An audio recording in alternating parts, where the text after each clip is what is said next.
Welcome to this special meeting of the Santa Barbara City Council. Today is June 9th, 2021.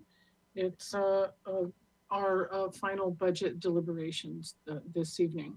And we'll start with our Pledge of Allegiance. I pledge allegiance to the flag of the United States of America and to the republic for which it stands, one nation, under God, indivisible, with liberty and justice for all. Ms. Clerk, would you call the roll, please?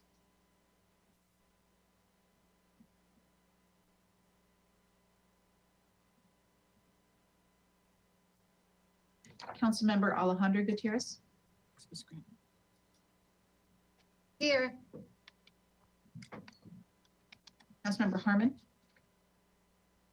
Councilmember Snedden. Here. Councilmember Friedman. Here. Councilmember Jordan.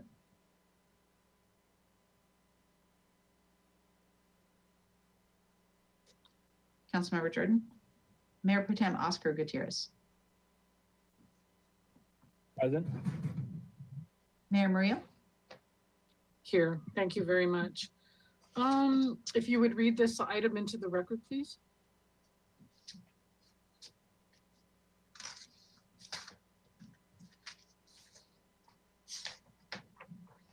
Item 1, fiscal year 2022 recommended operating and capital budget. Thank you. We'll have our presentation and then city council questions, and then we'll have public comment. So thanks to our audience members for showing up tonight. We're glad you're here. So is staff ready to make their presentation? Mr. DeMartini, welcome. Yes, thank you very much. Good evening, Madam Mayor, members of the City Council. My name is Keith DeMartini. I'm your Finance Director, and it's my pleasure to present the final recommendations and adjustments to the fiscal year 2022 and 2023 budget. Next slide, please. The agenda for today's presentation is to review the budget calendar, where we've been so far and where we still have left to go, finishing up this budget process. We will provide an overview of all of the topics that have been presented at all of the public meetings thus far, including fee changes, any staff recommended adjustments. We have also gotten information from the federal government in regards to the American Rescue Plan Act. We will provide a brief presentation on that topic. There have been many city council requests and questions for information from departments. We have responded to most, if not all of those requests in the attached council agenda report, as well as this presentation. We will review a number of outside agency requests that have been submitted to staff and the City Council during this budget process. And then once we've incorporated all of those changes, staff has been able to prepare an adjusted general fund overview so that you can see what the impacts and implications are to the overall recommended budget based on those changes. And then we will ask for a recommendation of the City Council. And then staff will be here as long as it takes to be able to help facilitate your deliberations this evening and take any questions that you may have. Next slide, please. So first, just provide an overview of the budget calendar. Next slide, please. To date, we have had 13 public meetings, both with the Finance Committee and also with the City Council. And the whole budget process began its public process on April 20th. When the city administrator's recommended budget was issued publicly and posted on the city's website. We then began initial budget conversations with the Finance Committee to go into a great level of detail in regards to the general fund taxes and other revenues.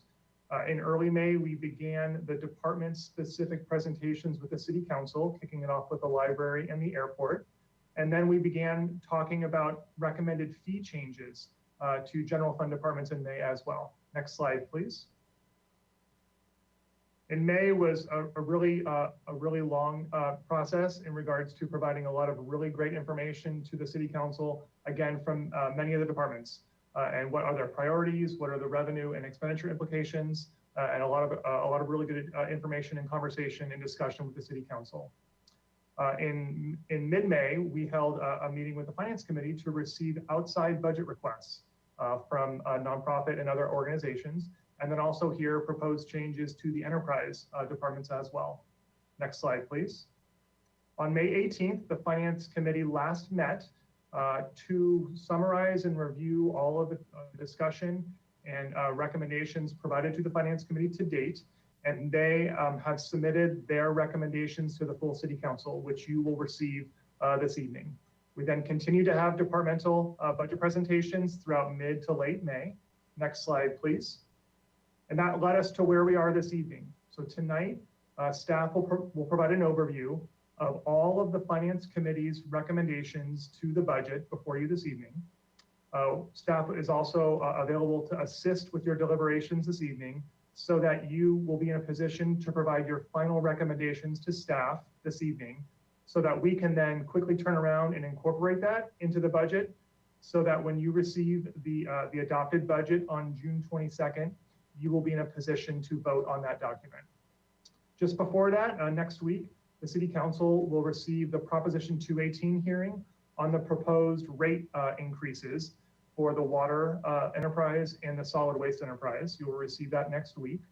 Also on the 22nd, the Finance Committee will meet again to receive the final fee change items for the community development and public works departments. And then subsequently on June 29th, the City Council is scheduled to take an action to adopt all of the fee increases on that date. And that will conclude this annual budget process for this cycle. Next slide, please. So now I'm just going to briefly go through the fee changes that have already been presented to the Finance Committee and those that are scheduled to be presented in a few weeks. Next slide, please.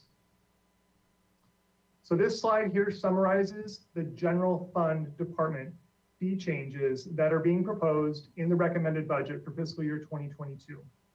There are fee changes for the library, the Parks and Recreation Department, and there are fee changes that will be proposed in the coming weeks for the Community Development and Public Works Department.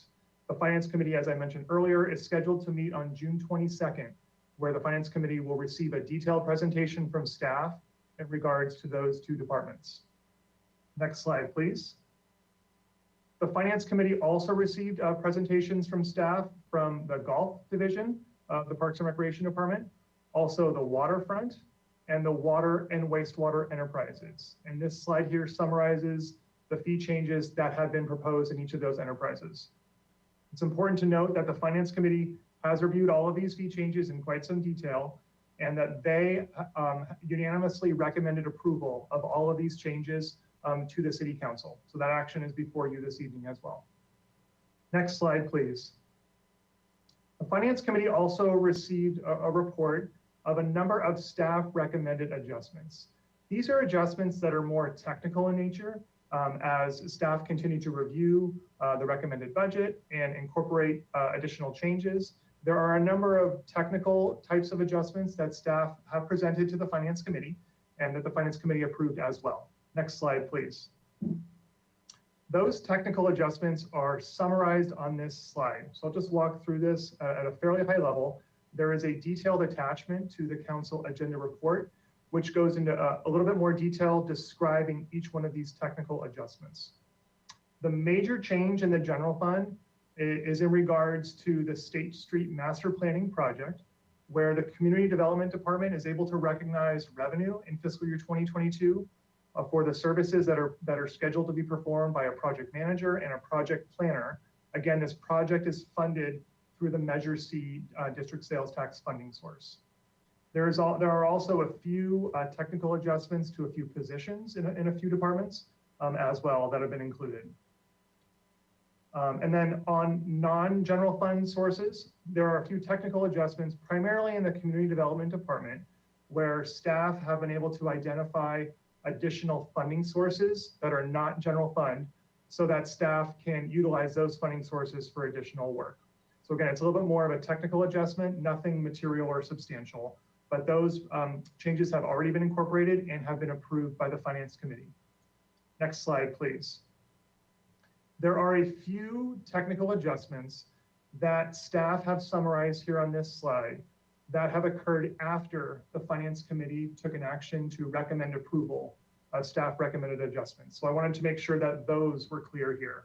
I mentioned earlier the State Street Master Planning Project, the Revenue and the Community Development Department.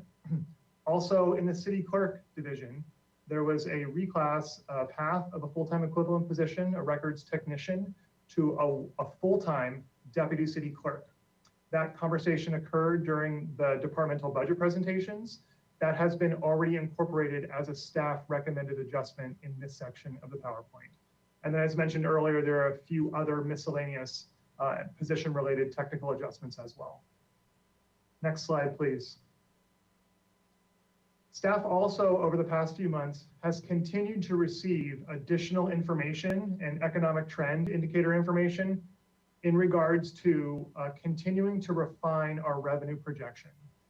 And in particular, staff are recommending that we can actually increase the sales tax and the Measure C sales tax revenue projection in both fiscal year 2022 and fiscal year 2023, based on the most recent months of retail activity occurring in the city of Santa Barbara.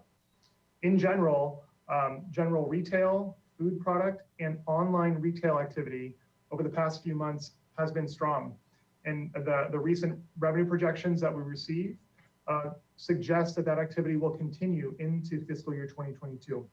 So staff are recommending an increase to the general fund sales tax revenue of $600,000 in next fiscal year's budget. And for Measure C sales tax, staff is recommending an increase of $1.3 million in the fiscal year 2022 recommended budget. It's important to note, though, that there's still information coming in. Every day, there's additional economic indicators or economic information that help refine our revenue projection. And not just on the revenue side, but also on our expenditure side. For example, this morning, I participated in an annual meeting with our insurance providers that indicated a substantial increase to what our insurance premiums are projected to be in fiscal year 2022. An approximate estimate of that increase is just about $1 million. That will be a general fund impact alone. That impact is something we just received today. It will take us some time to review that analysis, to understand the funding mechanism and how we might be able to incorporate that additional expense into the recommended budget for fiscal year 2022. So we will have to come back to the City Council in the coming weeks with a recommendation about how to proceed with that substantial increase. And it points to another example of there still is some uncertainty in the market. There's still some uncertainty into the economy. And it's important that we closely monitor and continue to analyze our budget and our financial position so that we make really, really smart decisions in next year's budget. So more information to come as staff receives more information as well. Next slide, please. So the next major topic that staff presented to the Finance Committee was the American Rescue Plan Act. Next slide, please. So as you may be aware in the public, the American Rescue Plan Act was federal law that went into law on March 11th, 2021. And it's about a year after the initial COVID response federal legislation, the CARES Act, went into place. It's more commonly referred to as ARPA. And it is one of the largest federal stimulus and recovery packages ever at $1.9 trillion. And it is a continued response to the impacts in the economy and to individuals and businesses related to COVID-19. And there is a specific program within ARPA that is dedicated to state and local governments. The total package for that is $350 billion. Next slide, please. This slide here is a graphic that I realize is a little bit hard to read, but it just goes to show how comprehensive and robust this ARPA federal legislation is. There are programs for so many different types of individuals and businesses and governments and the like. There's stimulus checks that went out to individuals already. As I mentioned earlier, there's dedicated funding for state and local governments. unemployment insurance, tax credits, money targeting businesses specifically, farmers, so on and so forth. This is a very, very substantial comprehensive package. Next slide, please. So let's talk about how ARPA impacts the city of Santa Barbara and how we might be able to leverage the rescue funds. So the initial estimate of rescue funds that were very preliminarily coming to the city of Santa Barbara was over $40 million. Once the legislation made its way through the federal process, the initial amount that was determined was $22.5 million. And then once the legislation was actually signed into law and the US Department of Treasury confirmed the allocation, we will receive $21.8 million over the course of the next year. The first payment, about half of that, $10.9 million, was received on May 21st. So we currently have that in the bank. The Finance Committee met on April 27th, and they received a presentation from staff in regards to ARPA. And the Finance Committee unanimously recommended approval of the first ARPA payment of $10.9 million to be received into the general fund to address the loss of revenue. So I want to describe that in a little bit more detail in the coming slides. Next slide, please. But first, this slide summarizes how the ARPA funds can legally be used. So first and foremost, the ARPA funds are meant to recover the loss of revenue that cities or states or other municipalities have lost directly related to COVID. And we have lost revenue over the past year and a half, and I'll describe that in more detail. Those funds can also be spent to address the negative economic impacts of COVID, including those felt by small businesses, households, so on and so forth. It can also be used for premium pay for essential workers. And then the legislation also calls for investments in very specific types of projects, such as water, sewer, and broadband. Next slide, please. For the city of Santa Barbara, it's actually fairly straightforward to determine how the rescue funds are to be calculated and potentially allocated. Being a tourist-based economy and our general fund being fairly heavily reliant on transient occupancy tax and sales tax, those are two volatile revenue sources when the economy goes into a recession or dips. Those were two very substantial revenue sources where we experienced loss of revenue. This table here summarizes the major areas of lost revenue since COVID began, all the way through what staff are projecting through the end of this current fiscal year, totaling just under $35 million across all of the major funds. You can see there's two enterprise funds here for downtown parking and the waterfront are included on this table as well. Next slide, please. So in total for the general fund, the revenue loss was $25 million, enterprise funds $10 million. The total projected loss is $35 million. The city's ARPA allocation is $21.8 million. So that leaves a loss of revenue exceeding $13 million that is still unaccounted for. So the city of Santa Barbara has revenue loss in excess of what ARPA is rescuing us from. So that is the way that we've articulated the path forward with ARPA to date and the conversation we've had with the Finance Committee. Next slide, please. So staff wanted to show graphically what the general fund reserves look like before ARPA, without ARPA. This is a slide here that we present on a quarterly basis during quarterly financial projections. It shows that we have been dipping into our reserves over the past 2 years directly in response to COVID. And in fiscal year 21, we are requiring the use of disaster reserves as one of a few tools to help us balance this current fiscal year budget. Next slide, please. If ARPA funds, as Finance Committee is recommending to the full City Council, is placed into the general fund to directly offset the loss of revenue, this is what this chart would look like.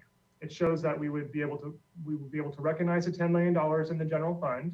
At the end of the fiscal year, we would close the books and we would be able to articulate what a reserve position would be. And it shows that we would have replenished the disaster reserves and have replenished a portion of the contingency reserves.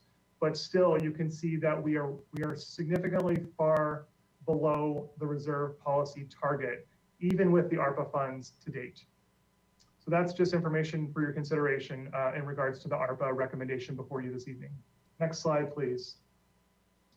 So now I would like to go through a number of City Council requests and questions that you had during the departmental budget presentations. And so in the next few slides, I'll go through at a very high level, just a listing of what some of those questions and requests for information were. The council agenda report goes into quite some detail, hopefully answering many of those questions and requests. And then in the next section that I'll go through, I'll provide a summary of the costing, the actual budget implications for those requests. Next slide, please. So for the library, City Council, we're interested in learning more about the Teen Center capital improvement project and conducting an upper level needs assessment. There was also a robust conversation for the need for a social worker at the main library. For the fire department, there was a conversation in regards to filling an inspector position for fire prevention. Also implementing the community wildfire protection plan and what that might cost. There was discussion about a Ready, Set, Go program, and then also more information being requested as to additional grant opportunities that are out there to help fund some of these priority fire department projects. For the waterfront, there was discussion in regards to the residents of slip permittees, what type of cruise ship activity would be expected, the enforcement of oversized vehicles in parking lots around the waterfront area, and also a very important and critical project for additional funding potentially for the sea level rise initiative. Next slide, please. For information technology, there was discussion in regards to broadband internet access, as well as apps to support communication with the public in regards to a constituent relationship management application. Next, for the city administrator, there was a request to receive additional information from nonprofit or other organizations that receive direct funding from the city of Santa Barbara. We worked very closely with our nonprofit partners to request detailed information in regards to their budget allocations and what other types of financial resources they have available to them. That was a very detailed packet that we consolidated and provided to the City Council recently, so that you have that for tonight's deliberation. There was also a request to fill the proposed vacant administrative support position with a bilingual person, as well as interns and more information on the county arts program. Next, with the city clerk, there was a discussion in regards to filling a position for a full-time position as a deputy city clerk. And as I mentioned earlier, this request has already been incorporated in a staff recommended adjustment. Next slide, please. For human resources, there was quite a lot of information that was requested from HR in regards to citywide staffing, organization charts, receiving demographic information for managers, a listing of currently vacant positions, a listing of positions where there was a reclassification request, new hires over the past year. So that information has already been provided to the City Council as well. So you have that available for your deliberations. And then also there was an early City Council request for information in regards to a child care needs assessment study of about $15,000. That has already been included in the recommended budget that's before you, but it's on the list for your deliberations still. Next, for finance, we provided some information in regards to procedurally and legally what it might take to implement a local purchasing program. We also included information about the budget transparency tool, what it costs, and the number of hits, the number of activity that we see on that website, as well as additional information for your consideration in regards to the self-insurance fund reserves. For the Parks and Recreation Department, there was a robust conversation for the Youth Apprentice Program and the Summer Nights Program. That information has been provided to you again without a specific budget request, but it's before you this evening as well. And then finally, for the Police Department, next slide, please. There was a request for funding for a summer program to support youth that may have been impacted by the Liberty Street shooting. And then finally, for the Public Works Department, in regards to capital, there was a request to provide the specific ballot language for Measure C, the Measure C district sales tax. That has been provided to you in the council agenda report, as well as the specific priorities that the City Council adopted on a resolution as to how those funds should be used for the first 5 years of implementation. Next slide, please. So the next slide will summarize the outside agency requests that the city received during the budget process. The Finance Committee did review these requests and asked that all of them, with the information that was provided to staff, be provided to the full City Council for your information and for your consideration. Next slide, please. So this slide here summarizes the outside agency requests that staff received and that were presented to the Finance Committee. So I'll go through each of these one by one in just a little bit of detail. First was a request from Visit Santa Barbara for $200,000 as a marketing grant for tourism. The Finance Committee met and their recommendation was to not approve this request. It's important to note that Visit Santa Barbara communicated with the city on June 1st and has since rescinded that request. So they do not want that request to be considered going forward. The next set of requests came from SB Act. They had two requests. First for $50,000 to expand homeless outreach services, and then next for $100,000 for navigation centers. The Finance Committee is recommending approval of both of those outside agency requests. The next request came from the Commercial Fishermen of Santa Barbara. It was a $25,000 grant match for infrastructure improvements. The Finance Committee is recommending approval of this request with the condition that the organization is able to secure those grant funds so that the city can contribute the match. The next request came from the Economic Development Partnership for $150,000 for a business recruitment initiative. The Finance Committee did not make a formal recommendation on this request. Instead, they requested that this request be forwarded to the full City Council for your discussion for potentially a maximum of $50,000, again, with a condition that they are able to secure the other funding that is required in order to move forward with this project. And then finally, Healing Justice made a request on May 25th of 2021 during your normal City Council meeting for $250,000 in fiscal year 2022, but then also $250,000 for the next fiscal year for a Black and African American Cultural Resource Center. The Finance Committee met before this request was made, so they did not make a recommendation on this one. So it is before you this evening for your consideration for funding. Also on the right-hand column, you'll see what the recommended funding source will be if you choose to move forward with these requests. Next slide, please. So now I'd like to move into the point of the presentation where we're able to incorporate all of these potential changes so that you can see what the adjusted general fund overview would look like to help you with your deliberations. Next slide, please. So first, this slide here shows the general fund multi-year forecast before any of the changes are incorporated. These are changes before adjustments. It's as of the recommended budget that was issued on April 20th. Again, the green line shows our revenues in the general fund, the red line shows our expenditures, and the gray bar shows what the ending fund balance or our reserves are projected to be. This is a slide we've shown before. We do have a structural deficit for the city's general fund, which we have been able to manage by targeting direct expenditure reductions, as well as the strategic use of reserves over the past few years. And you can see what the multi-year forecast is showing, the continued need to be able to do that over the coming years. Next slide, please.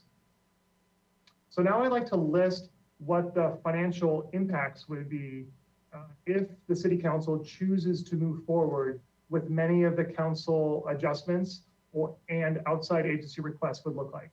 So this slide here summarizes what the cost would be if you were to move forward with a social services position for the library, $142,000, a fire inspector position, money to implement the community wildfire protection plan, money for the Ready, Set, Go program for the fire department. You can see what those costs are here.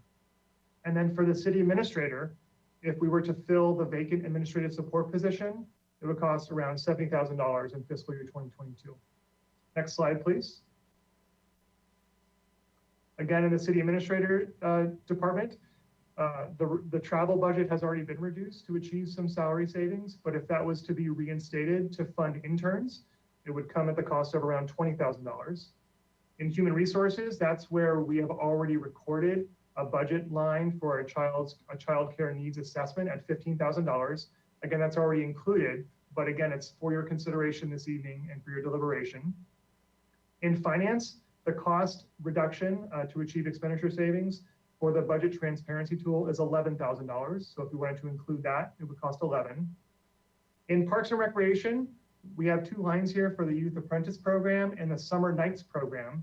We have it as to be determined since the discussion that was held at the City Council during the Parks and Recreation Department presentation did not indicate a specific dollar amount, but it's here again for your consideration.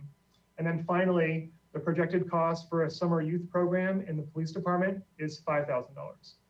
So the total cost to the general fund, if council chooses to move forward with all of these potential budget adjustments, is $628,000. Next slide, please. There was one request that came up during budget presentations with departments that was from a different funding source, and that was for the library. The library presentation talked about the teen center and a need for an upper level needs assessment study. That could be funded by the Measure C funding source, and that project would cost $150,000. So again, that's here for your consideration as well. Next slide, please. So this slide is the summation of all of those changes. So let me walk through each line of this summary table so that it is clear what the implications are from making these budget changes. So the first few lines, revenue and expenditures, are what's currently presented as of the recommended budget delivered to you on April 20th. And what the recommended budget operating deficit or use of reserves was originally planned to be at $1.3 million in fiscal year 2022 and $1.6 million of a deficit in 2023. Since then, there are revenue adjustments that I just mentioned this evening for sales tax, and also a number of staff recommended adjustments, the more technical adjustments that were actually to the good. So in total, when you add in those adjustments that are more technical at the staff level in nature, the adjusted budget deficit is only approximately $200,000, which is really, really close to a balanced budget for fiscal year 2022, which is a really great news and really great sign. So then, if we were to consider the number of council requests and the outside agency requests, you can see what the cost to the general fund is if you were to choose to move forward with them at $600,000 a piece. If those were to be approved, it would bring the deficit in the general fund in fiscal year 2022 back down to approximately $1.4 million, which is about where we had started when the city administrator issued his recommended budget for fiscal year 2022. So that's where we are right now, and that's the summary of the cost impacts for the changes that are before you this evening for your deliberations. Next slide, please. So there are some options to consider for your deliberations. First, you may choose to not approve any of the outside agency or potential adjustments. You may choose to approve some or all of them this evening. And if you do, you may consider reducing expenditures in other programs if you would like to do so, or you may just choose to fund those requests by continuing to reduce the disaster reserves a little bit further in order to be able to do so. Or you may choose to consider other changes that may have been discussed or may not have been discussed yet. But staff are here to assist in your deliberation process this evening. Next slide, please. Next slide, please. So next, just to summarize the request that's before the City Council this evening, it's first to hear and consider the recommendations of the Finance Committee based on their review of the recommended budget to date, to approve of certain adjustments to the fiscal year 2022 recommended budget that have been identified by staff, and then also to provide your final direction to staff based on the Finance Committee's recommendations and staff adjustments so that we can take your final direction and incorporate that into the budget that we will present to you on June 22nd for your adoption. Next slide, please. So the recommendation that is before the City Council tonight is that you approve of the Finance Committee's recommendations to the fiscal year 2022 and 2023 recommended budget, specifically the general fund fee changes as proposed, the enterprise fund fee changes as proposed, the staff recommended adjustments, the first American Rescue Plan Act state and local fiscal recovery fund payment of $10.9 million that was received to the city on May 21st, 2021, that it be received into the general fund, offsetting a portion of the revenue losses that have already been incurred as a direct result of the COVID-19 pandemic. Also, the council priorities and department adjustments that you will approve of this evening, and also any outside agency requests that you may also approve of this evening as well. And with that, I would like to ask the city's budget manager, Brandon Baudet, to take over the screen for the moment. Staff has developed an interactive tool, a spreadsheet, that we are prepared to manage throughout this evening's deliberations. And we will be able to dynamically and real time be able to document council actions, your votes on specific items or a combination of items, as well as be able to articulate the changes to the general fund deficit as you make decisions. And so with that, I'll turn it over to the city administrator for his comments. Thank you. Thank you, Mr. DiMartini. Thank you for a very thorough presentation. My suggestion might be to pause first and have questions from council. I could see them wanting to go back and look at some of the slides. And then when we get after public comment, when you're ready to start your deliberations, then we could have Mr. Baudet come on with his interactive Excel spreadsheet. That would be my suggestion, Madam Mayor. Thanks, Mr. Casey. I would call up Eric Friedman, Chair of the Finance Committee, to give us just a short presentation of how the Finance Committee came to some of their conclusions, or if you wanted to, Mr. Friedman. Sure. Thank you, Madam Mayor. So I'll start with the outside agency requests. So first of all, we agree that we need to reform the process for that. So we're going to take a process later. We put it on an agenda item for after the budget to see how we can make that process more transparent and what that process would be for outside agency requests, because all three of us just had concerns about how it comes to be and how you can make those requests and who's notified and how that works. So I just want to make that clear. But in terms of the requests that came in, we decided to support the SB Act 2 requests. And as we saw yesterday, homelessness is such an important issue. It's a top issue in our city that we're dealing with, that we need to put as much resources as we can to give us the most options. So we did support both of those. And then in terms of the commercial fishermen, so I'm pulling up the list here. The commercial fishermen, being that this was a direction previously by the city council to support the commercial fishing industry and work with them, and that directed myself and Councilmember Jordan to work with them. And after our many months of going through that process, there was through the waterfront fund, not general fund, the $25,000 recommendation, but it would be predicated specifically on a match towards a grant that they're applying for from the state to do a planning process. So that would allow us to have a planning process go forward so that they can work on that. But again, it would be predicated on the local match, which is a requirement of that grant. And then the other remaining item that came forward was the proposal for the economic development position. And that one, we did not make a recommendation. We definitely support economic development, retention and recruitment of local businesses, but we were really unsure of the total cost of that. Was high for all of us.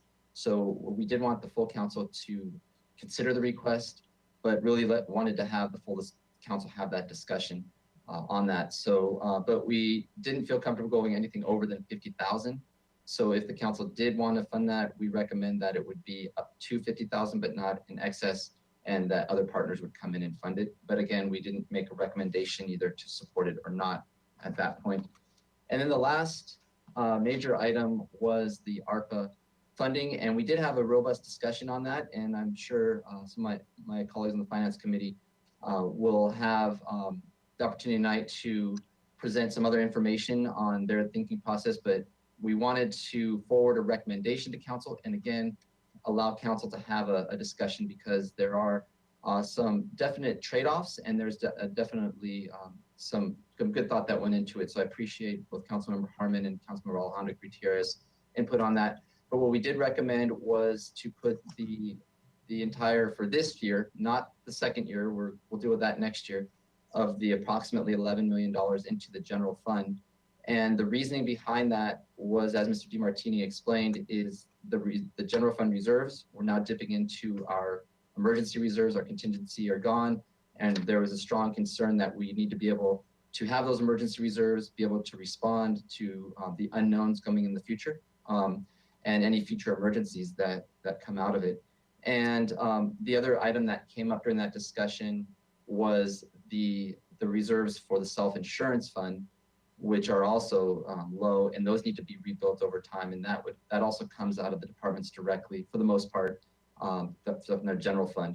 So needing to rebuild our general fund reserves and our self-insurance fund reserves, the Finance Committee recommendation was to start the conversation tonight with those understandings. And that is checking to make sure all that came through the finance. And then we, of course, reviewed all the fees, and those were done by studies and staff, and we supported what those came forward. So I don't have anything further at this point.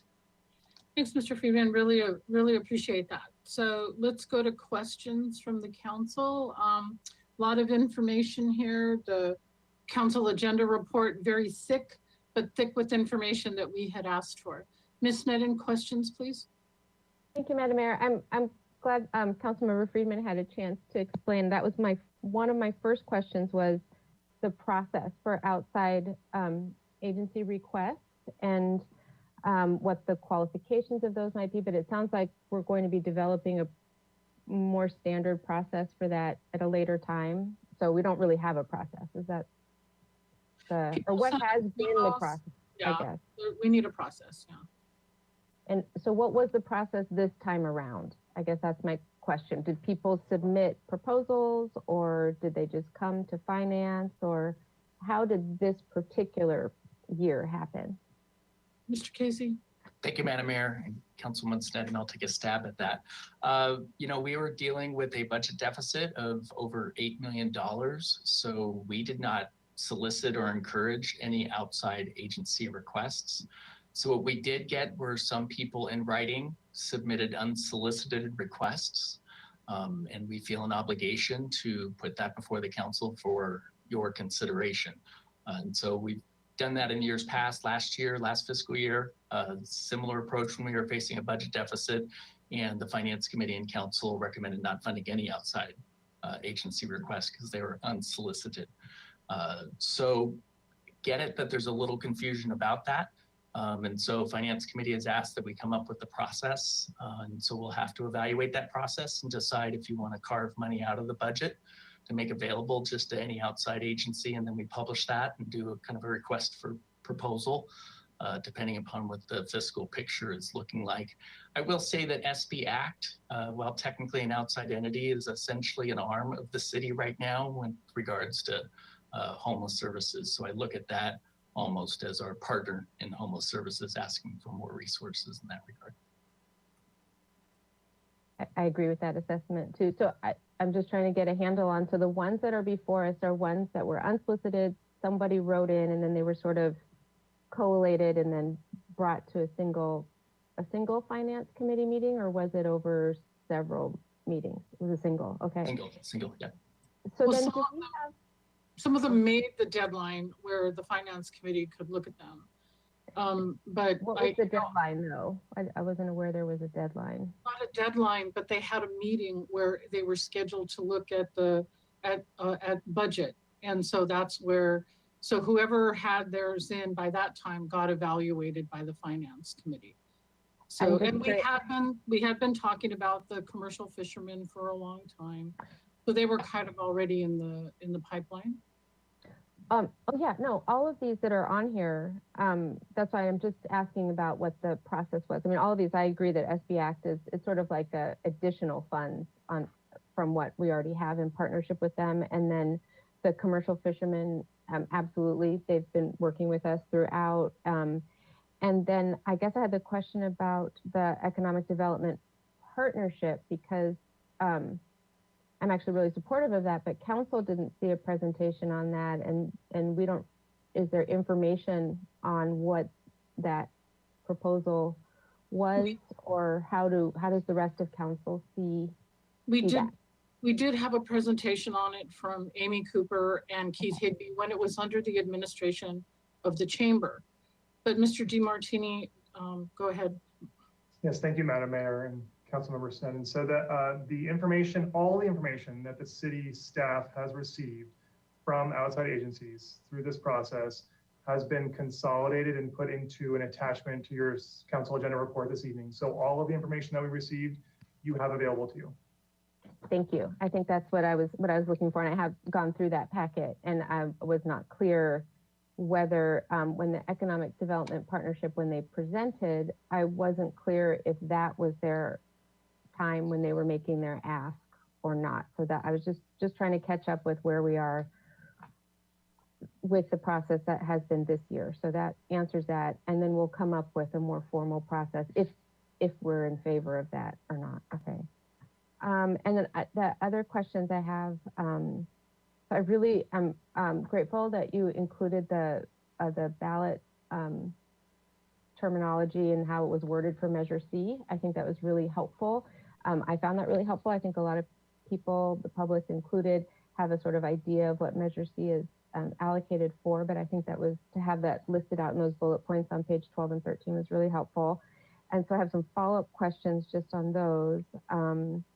I guess my first question is, so just yesterday we were talking about maybe $1 million for relocating encampments, and is that reflected in our presentation today, or where do those funds come from? Mr. Casey. Thank you, Madam Mayor and Councilwoman Sneddon. That's not reflected today. You had the meeting last night, so it's been 10 hours since we've been there. That's something council's going to have to evaluate once you have a better idea of the dollar involved in a location chosen when we come back on June 29th. And you'll have to evaluate. There's really, at this point, 2 pots of money available for something like that. Either the general fund, which would mean going into reserves further, or Measure C. If you look at the Measure C language, homeless is listed as one of the priorities in the Measure C ballot language. So I think those are your 2 choices you'll have once you decide on a program and we have a sense of what the financial impact is. Okay, so that was my question. I have a couple of Measure C questions, actually like 4 different questions here. So that would be one of them. So that is potentially a $2 million deficit, depending if we go, if we approved all of this and added the relocation of encampments, that would add an additional maybe $1 million or so. Okay. Yeah, the number, sorry, Madam Mayor, Councilwoman Sneddon, I think the number we showed last night was closer to $1.5 million for the I didn't want to say that, but okay. I know, yeah. Okay. And so then from my reading of those bullet points of Measure C, I mean, one of those bullet points was to address homelessness. So it could possibly come from Measure C, okay? And then another question I had about Measure C, there are a few programs in here for youth services that the youth program from the police, that was just $5,000, but then I was thinking of the Parks and Rec, the Youth Apprentice program, the Summer Nights program, and then the teen program, the $150,000. Those all seem like they could maybe be from Measure C, from the bullet point of Parks and Youth Senior Services, possibly. Madam Mayor, Council Member Sneddon, let me take just a quick breath on Measure C, because it's an important distinction.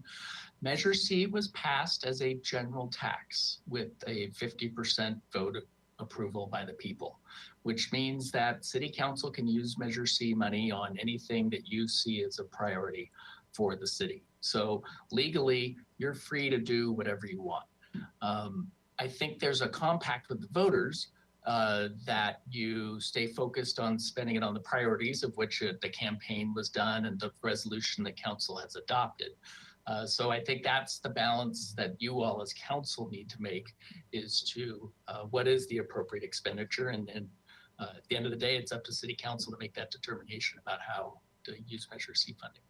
Okay, thank you. So That's why I wanted the ballot wording available to us, because I certainly don't want to spend money from Measure C that isn't an appropriate use as we worded it in the ballot measure. And if I may, Madam Mayor and Councilwoman Sneddon, you also have a Measure C Oversight Board that you appoint that meets quarterly, I believe. And part of their charge is to take a look at how council is spending Measure C money and see if it's within the spirit of how that ballot measure is passed. They don't have any final authority. Again, the authority is with the city council, but just want to mention that you do have that oversight board who's also watching and paying attention how you expend the money. Thank you. Thank you. And I definitely want to. I wanted to add about the outreach that we did for Measure C. It was a campaign, and there were council members that did what they called a road show. They went to Rotary meetings. They went out into the community, and there was, you know, a compact was how Mr. Casey said it, but the promise was to use it for infrastructure mostly. And you saw the language. It's on page 12 for council members who are looking for it in the That's what I'm referring to, Madam Mayor, page 12 and 13, those exact bullet points. I'm pulling it right from that language. Yeah. Okay, very good. Thanks. And just, I mean, I know this is question part, but I also campaigned on Measure C. I supported Measure C. You know, I completely do not want to go outside the bounds of Measure C. I do believe it's an agreement with the voters to spend it in that way. So that's why I'm just sort of posing these questions, because it is listed and it was in the ballot language. And then I just had one more question about Measure C funds, which I guess we'll answer, but I guess I have this question that I'll just pose, and this is my last question. There's a bullet point there for sort of neighborhood fire station / public safety infrastructure. And I guess I'm wondering if we did want to recommend additional fire mitigation measures, if that would be a Measure C or a general fund recommendation. Thank you, Madam Mayor and Councilwoman Sneddon. Not to be a broken record, but it ultimately is up to council to do what you want. But I having been very intimately involved in the countless pre-meetings and the campaign and all that sort of stuff. The premise of Measure C was the infrastructure needs, the unmet infrastructure needs that we were getting deeper and deeper and just had no physical way to be able to address. So its basic premise was more bricks and mortar capital type projects. And on the fire station side, it was doing some physical improvements to fire stations, which we've done, like new roofs and other, you know, we have aging fire stations, and also Fire Station 7, which we need to address one way or the other. It's a very old and outdated fire station up in the Foot High Fire area as a priority. So most of the conversation leading up to Measure C was those unfunded infrastructure needs, not so much kind of operational costs. So just, that's my perspective of the community conversation that occurred. Thank you. I really appreciate that. That was a question I had throughout this, was Measure C versus general fund, and that framing is very helpful. Thank you. Ms. Gutierrez, your questions? Then Mr. Friedman.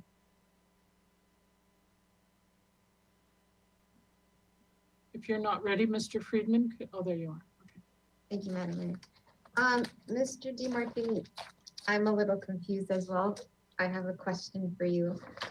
So the packet that we got that says a summary of annual grants, sponsorships, and funding agreements for outside entities, that is what we're also voting on for today?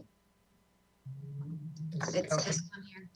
Yes, yes, thank you, Councilmember Gutierrez. Thank you for that question. So just to be clear, this report is a summary of the current funding that is currently being allocated to nonprofit or other organizations that is already included in the fiscal year 2022 recommended budget. So that was a request for information that came up during the City Administrator's Department budget presentation to you a few weeks ago. And this list here summarizes the current funding for those organizations. And there should be an attachment with detailed information for each of the organizations. So on this attachment, we can't make any suggestions. It's it's not approved, right? Councilmember Gutierrez, this attachment includes funding for these organizations that's included in your recommended budget. So the answer to that question is yes, you do have the ability to make decisions tonight in regards to funding allocations for these types of projects. That might require additional conversation about what we might have contractual obligations for some of these grant agreements per se. That might require additional conversation. But yes, tonight is the night where you can provide direction to staff for funding allocations for these types of programs going forward. Okay, and then my other question would be for Mr. Casey and Madam Mayor. On slide 28 for council requests for police, under police summer program to support youth impacted by Liberty Street shooting. I do recall that you asked for $5,000 for a specific, to give to a specific nonprofit that that's going to be providing services like counseling services and that's currently working with the youth, which I'm all for. But I was thinking, just to be fair, if we can add another organization that we give to, and I was thinking of Freedom for Youth, because Freedom for Youth is an organization that works with youth within the juvenile system. And I think if we're going to help children heal at the same time, like, let's help the ones that are, you know, going the wrong path or in the system, to get them out, just to provide kind of that extra support, and just to be fair that we're, you know, that we're not just giving to one organization.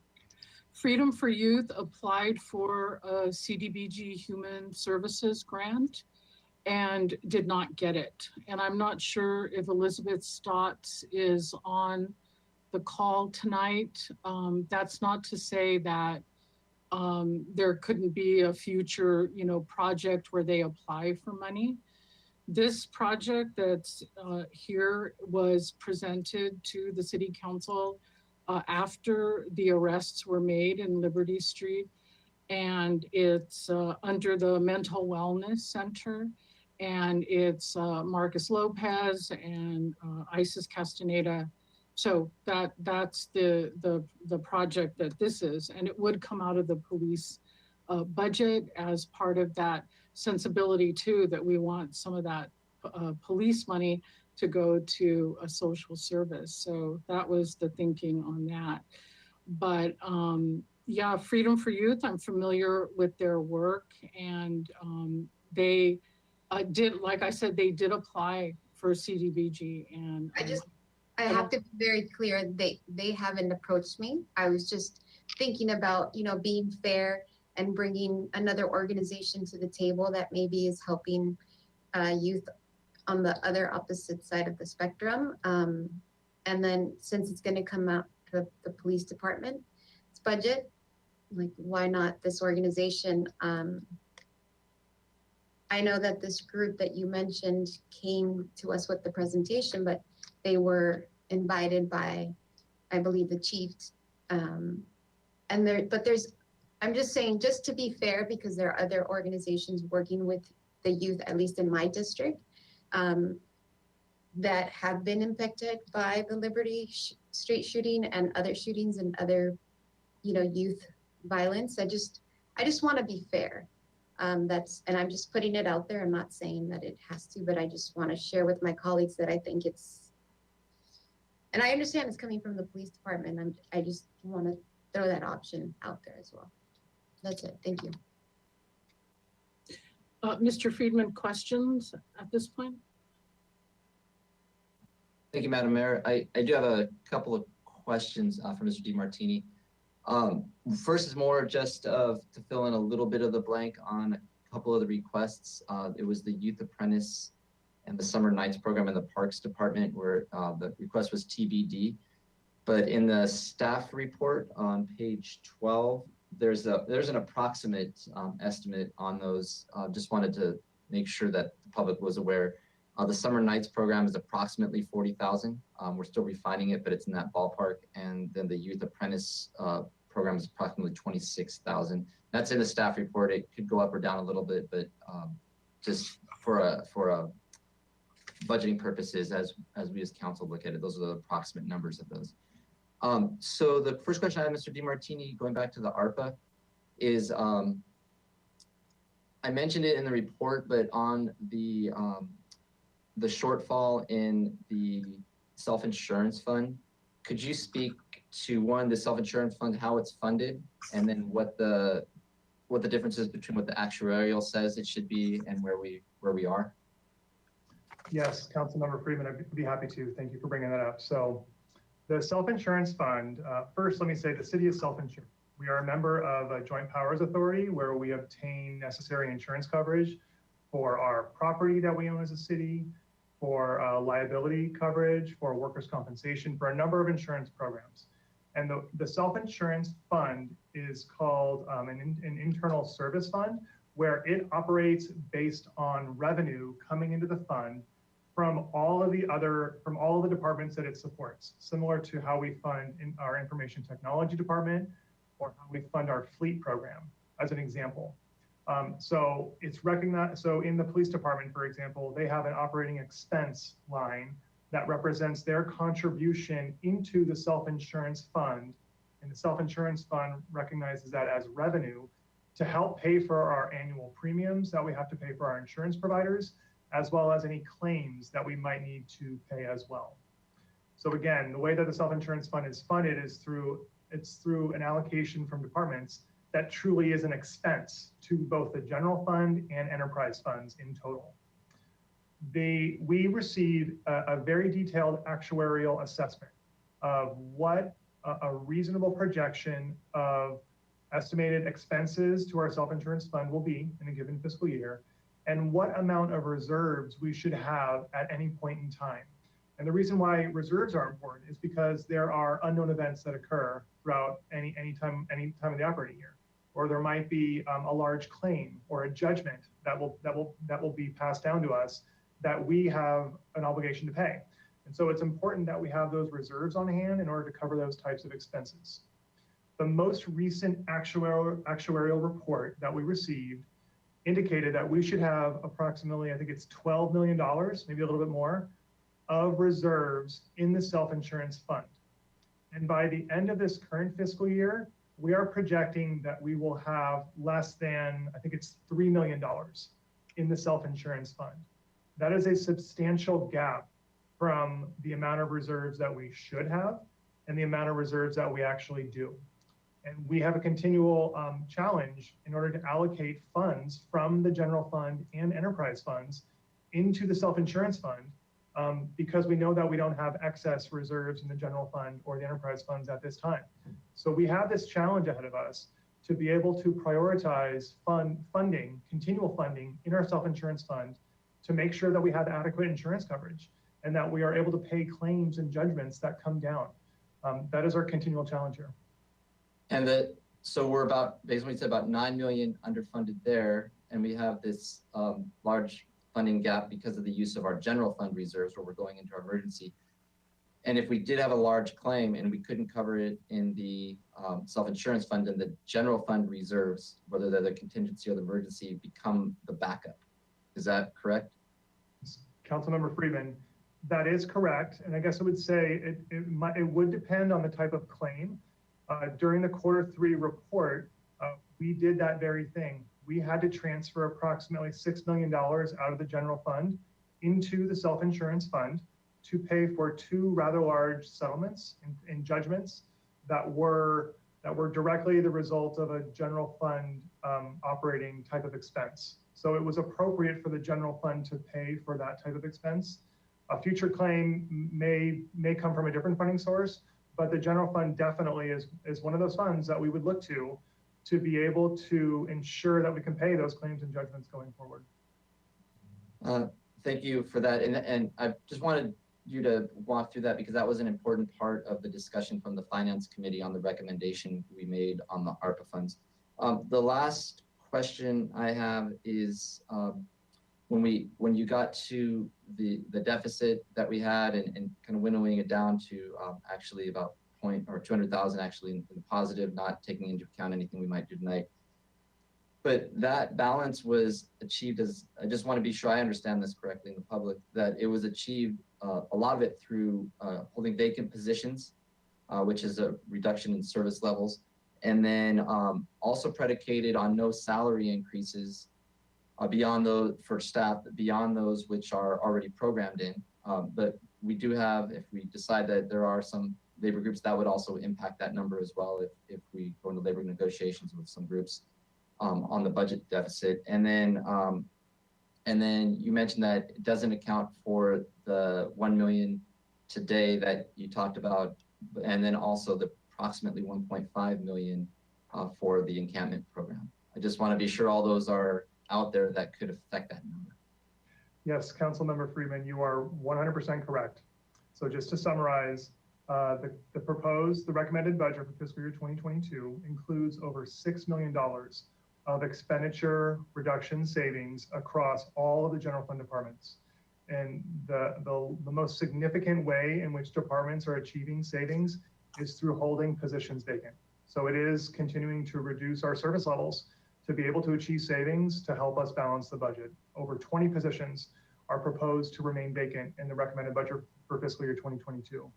Which also adds to our the duties that our staff have to do. So thank you, Mr. DeMartini.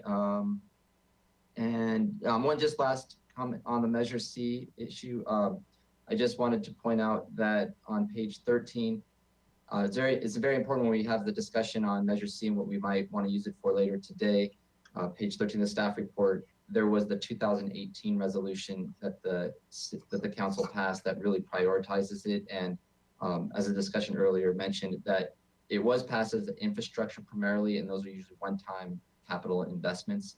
That's what went to the voters, and that resolution in 2018 that the council passed fell in line with that. So just wanted to add that. Thank you, Madam Mayor. Thanks. I have a follow-up question on the self-insurance fund. Mr. DeMartini, Mr. Jordan, if you don't mind me just asking this quickie. So if in a world where we weren't in a deficit, how much would you be backfilling the self-insurance fund? Or are we doing that now? Is that in the budget? Some making up for what's missing? Madam Mayor, the recommended budget for fiscal year 2022 basically holds flat the prior year's allocation from the general fund and the enterprise funds into the self-insurance fund. And that was a point of discussion that we had with our budget policy group to see if we had the ability, the capacity to increase that allocation.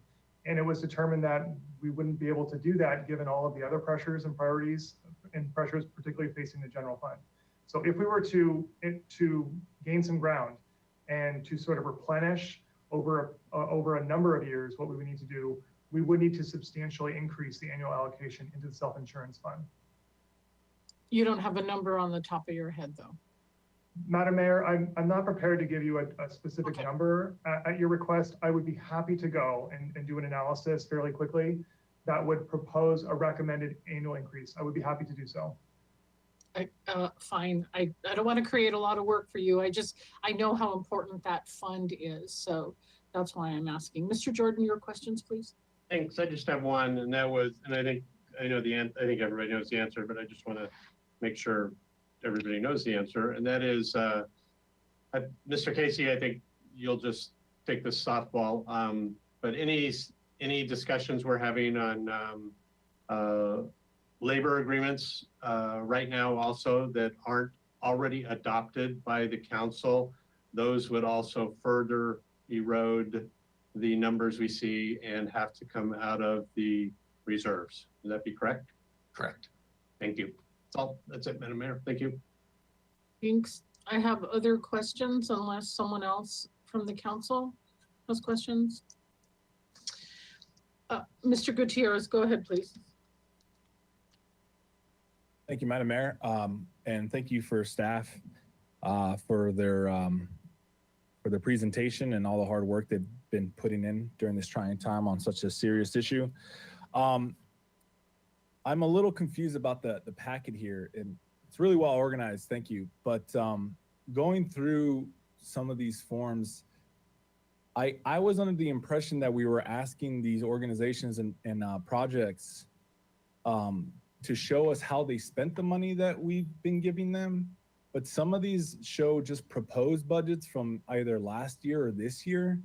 And I'm just confused. I thought that's what we asked for. Are some of these organizations actually giving us that information and others aren't? Yeah, okay, Mr. DiMartini. Yes, Councilmember Gutierrez, thank you for that question. So very quickly after that request for information from nonprofit and other organizations that currently receive funding from the city of Santa Barbara, staff very quickly met to develop a form, basically an intake form that we could immediately send to them to request information in regards to budget line item details as to how they would plan to spend this upcoming fiscal year's allocation of funds. Many of them have had funding from the city for a number of years. And so a lot of those programs would stay intact and they would continue to perform the services that they currently provide. But given the short turnaround, there was sort of a mix of response from the organizations that responded. Some were able to provide detailed information rather quickly. Some of them were not. And so we were able to provide to you what we were able to receive from these organizations in a short window of time.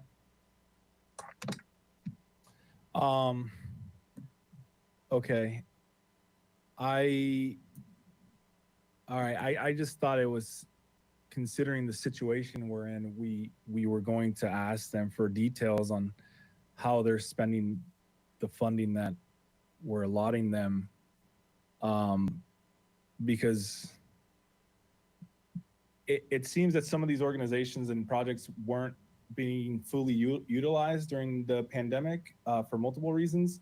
So it seems that theoretically there could be a surplus. So I feel like the amount that we would give them now should be adjusted for that.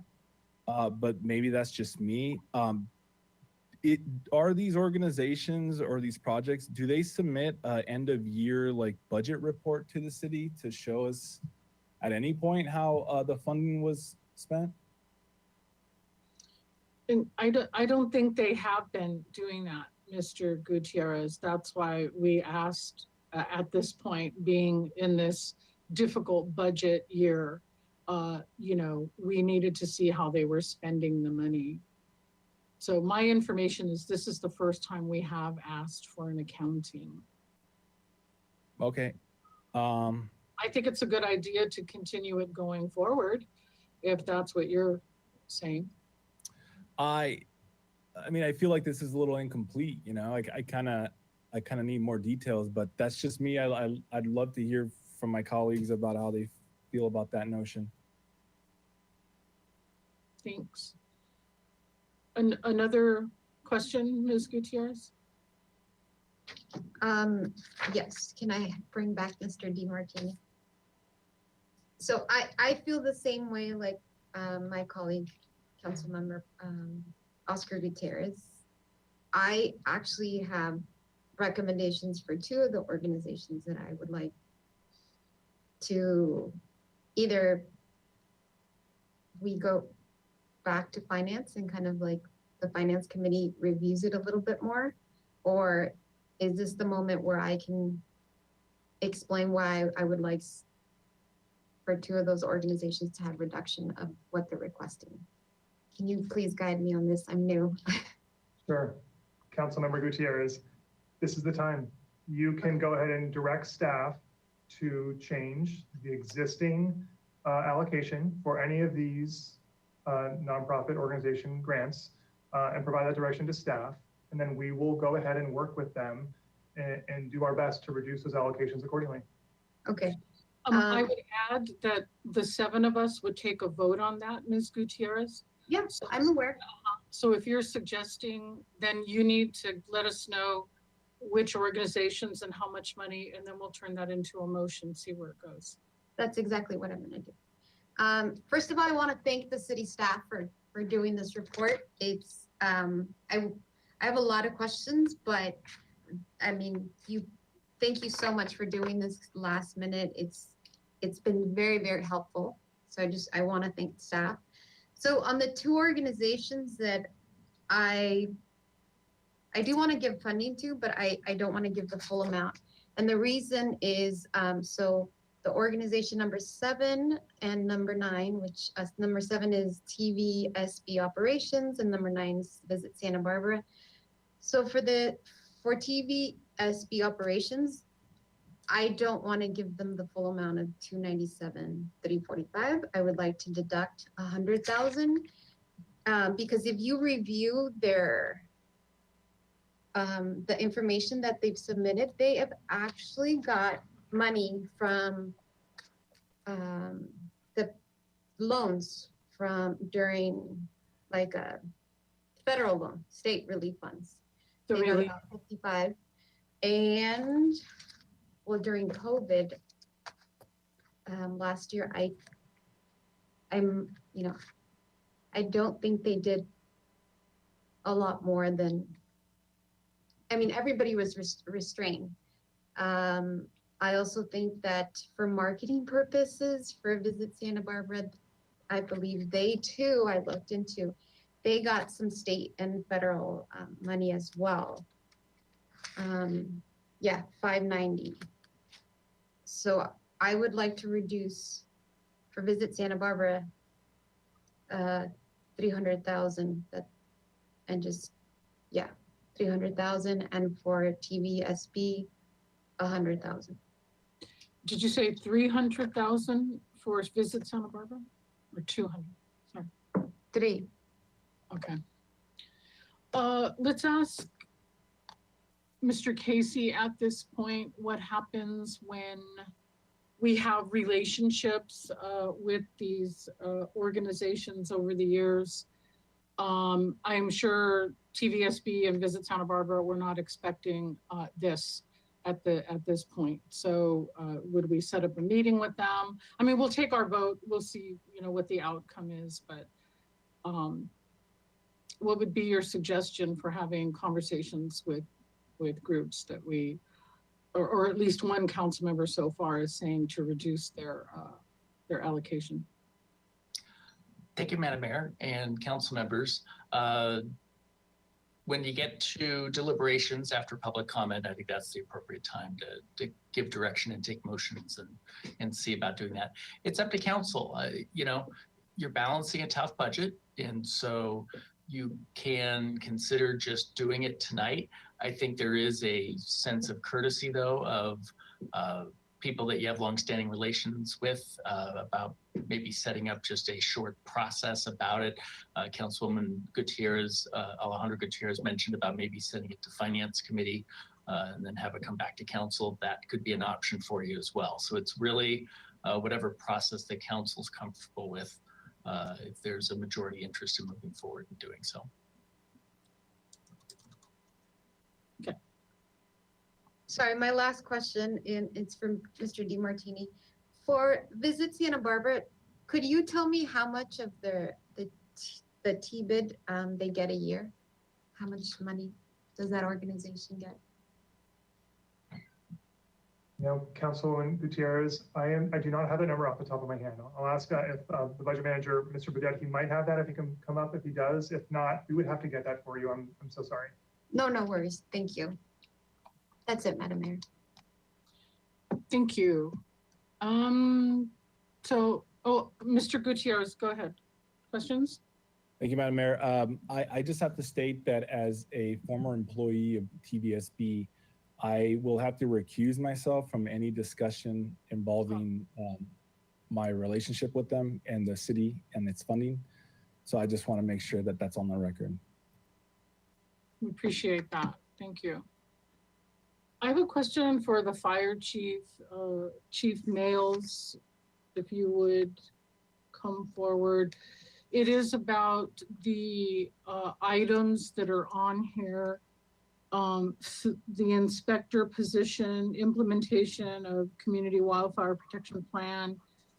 And there was one other one, Ready, Set, Go program. And then I see that there are some grant possibilities. So these were items that you had offered as cuts to your budget. Is that right? Madam Mayor, members of council, partially correct. As we've discussed recently this evening, we were tasked with making cuts to our budget. And what we did was to implement some cost-saving measures through apparatus purchasing, et cetera. However, the one position that we elected to not fill was due to the retirement of our fire marshal. And what we did was we bumped up personnel and we decided not to backfill an Inspector 1 position at the bottom end.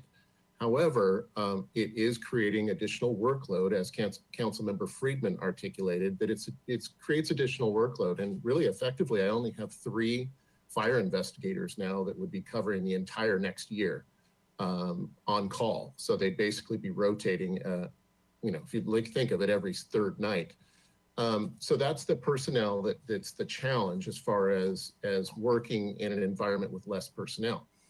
The second item is the vegetation management unit and the treatment of the community fuels treatment network.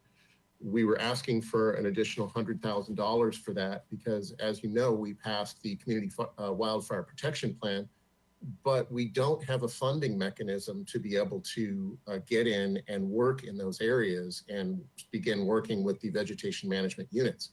In fact, outside of the Wildland Fire Suppression District, we only have a $13,000 fuels mitigation budget for our whole city outside the WFSAT. So, but there's 2 parallel tracks we have to consider. It's great to receive the funding to be able to do the work, but we have to have the personnel to oversee the work.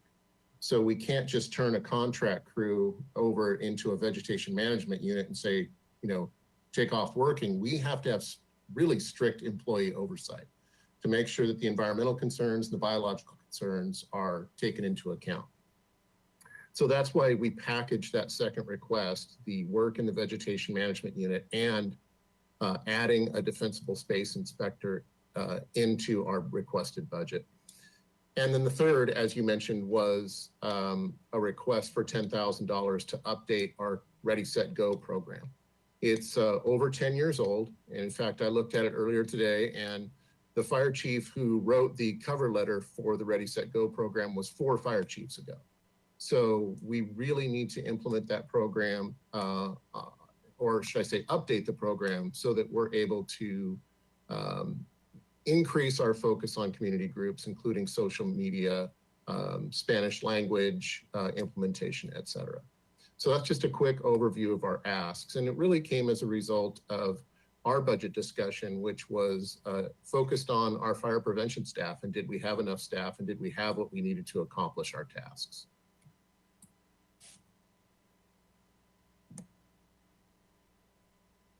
Well, you're hearing that we're in a tough budget situation. So I appreciate your expanding on, why these are up today. So thank you. Thank you for that information. Thank Chief. you. All right. Any other questions before we go to public comment? We have 20 people wanting to speak, and I think we can do 3 minutes apiece, and we can assess as it goes on. So if my colleagues would come back to the screen, we'll ask Ms. Gorman to stack up our speakers. And then when that's done, maybe we'll take a break depending on the time. And then we do want to take a look at Mr. Bodette's budget tool, and then we can start making decisions. Ms. Clerk, go ahead, please. Very good. I'll call out names of people that will be speaking. Jackie Banta, Tondra Pitchford, Rich Sander, Mary Beth Carty, Simone Rescam, and then we'll call out more. So we'll start with Jackie Banta. Jackie Banta, please go ahead. Good evening. My name is Jackie Banta, and I'm the Chief Operating Officer of Children's Resource and Referral of Santa Barbara County. Tonight, I am speaking in reference to the previously submitted memo regarding the recommendation to allocate RAPA funding for child care infrastructure recovery.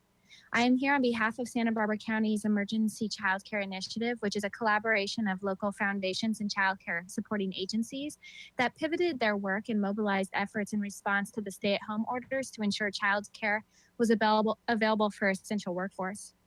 Despite the heroic efforts of our partners to keep children safe and healthy so that parents could go to work during the pandemic, more is needed. An equitable and consistent emergency response infrastructure for childcare must be built, and we must shore up the childcare industry in order for our economy to fully recover.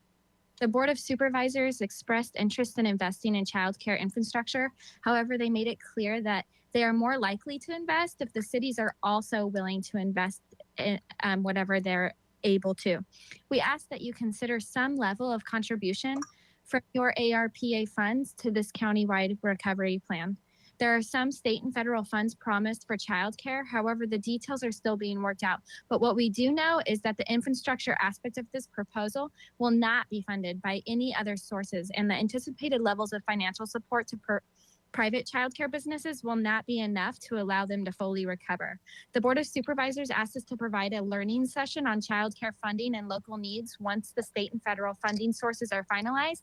So we're asking that you may be able to submit a statement of your interest that we can relay to the county, and we can come back to you with more details. When schools closed and many childcare programs remained open, serving a reduced number of children in order to meet state guidelines for operating during COVID-19, we all saw how critical childcare is in order for families. Many working parents, particularly mothers, lost the ability to work due to lack of childcare during this pandemic. This created a mass exodus of 865,000 women from the nation's workforce, 4 times more than men. Without access to reliable, equitable, and quality childcare, parents cannot return to work. Food and housing insecurity persists. Child poverty is exacerbated, and the resulting family stress increases for incidents of child maltreatment, substance abuse, and family fracture. Investment in our childcare sector is an essential prevention and recovery strategy that is critical to our community's overall recovery.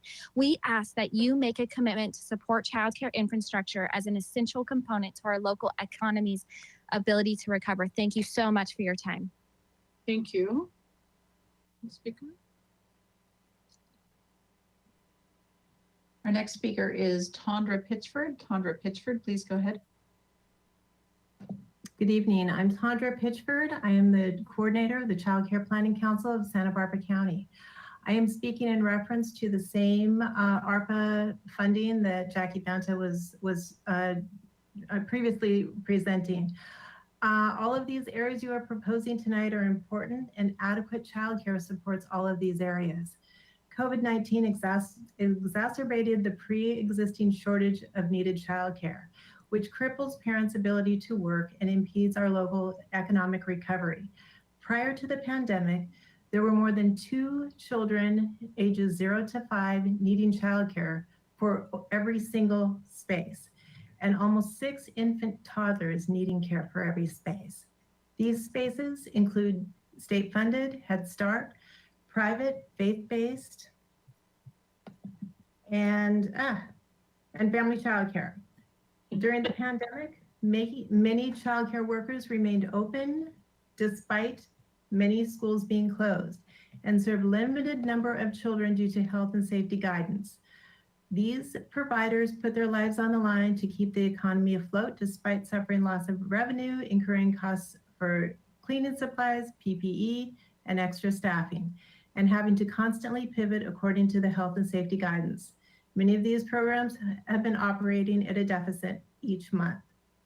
There are state-funded funds coming down, like Jackie said, but they are not going to family childcare and private centers, which are private businesses. You asked about a needs assessment. We have a needs assessment. It's ready to go, and I'm happy to send those to you. We appreciate your commitment and understanding that childcare is essential to our economic recovery. Thank you. Thank you.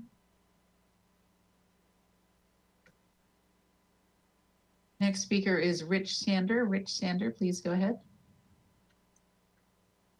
Madam Mayor and esteemed council members, I've had the opportunity to work with all of you, but for the record, my name is Rich Sander, Executive Director of SB Act.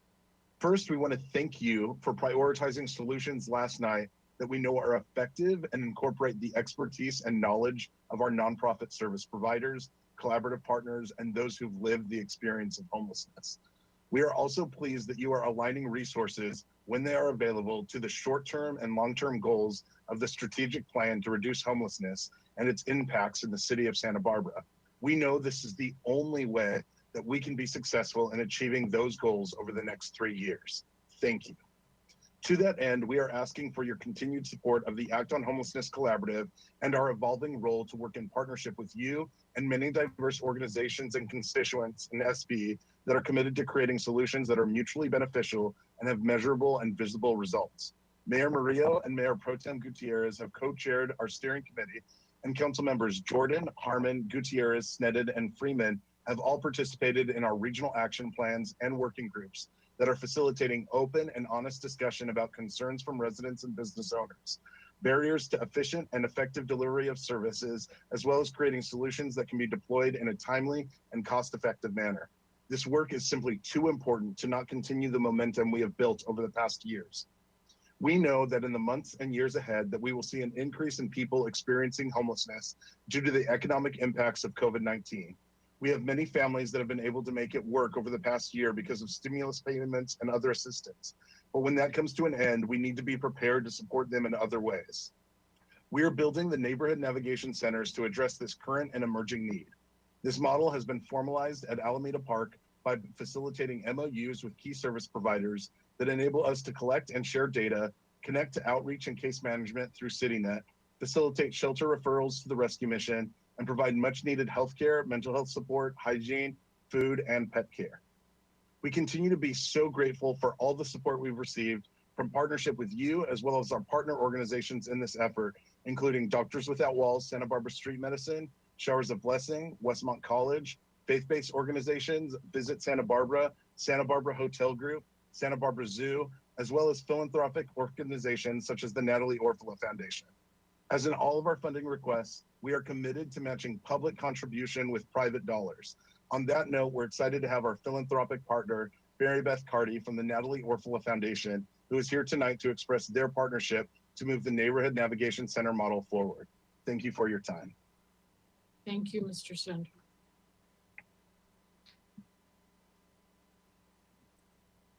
Next speaker is Mary Beth Carty, then Simone Ruskamp, Leslie Wiscombe, Milt Hess, and Barbara Anderson. Mary Beth Carty, please go ahead.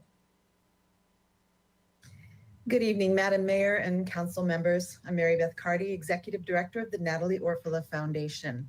On behalf of the foundation, I'd like to first thank you for your consideration and to strongly advocate for approval of the recommended $150,000 total funding dedicated to homeless outreach and the establishment and management of the Neighborhood Navigation Centers, or NNCs, proposed by SB Act at 3 sites within the city to serve the unsheltered in each region. Our foundation has been participating in homelessness prevention work groups convened by SB Act and find the NNC to be a cost-efficient, humane, and comprehensive solution born of stakeholder input and diligent research into best practices. It is grounded in a truly collaborative approach with formalized partnerships between multiple resource providers that SB Act has brought together. It aims to bring resources to the homeless, meeting them where they are, with the important addition of case management so individuals can receive the critical medical and mental health services and basic human needs consistently in one place. And that will ultimately help increase the number of street exits. We commend SB Act's goal of diversion and reunification and believe NNCs will help in creating the kind of community transformation we all seek. And for that reason, the Natalie Orfalea Foundation is pleased to join the city in its commitment to help sustain NNC operations and will proudly fund the project this year at the $65,000 level. Thank you for allowing me the time to advocate for this model. Thank you. Next speaker is Simone Rosekamp. Simone Rosekamp, please go ahead.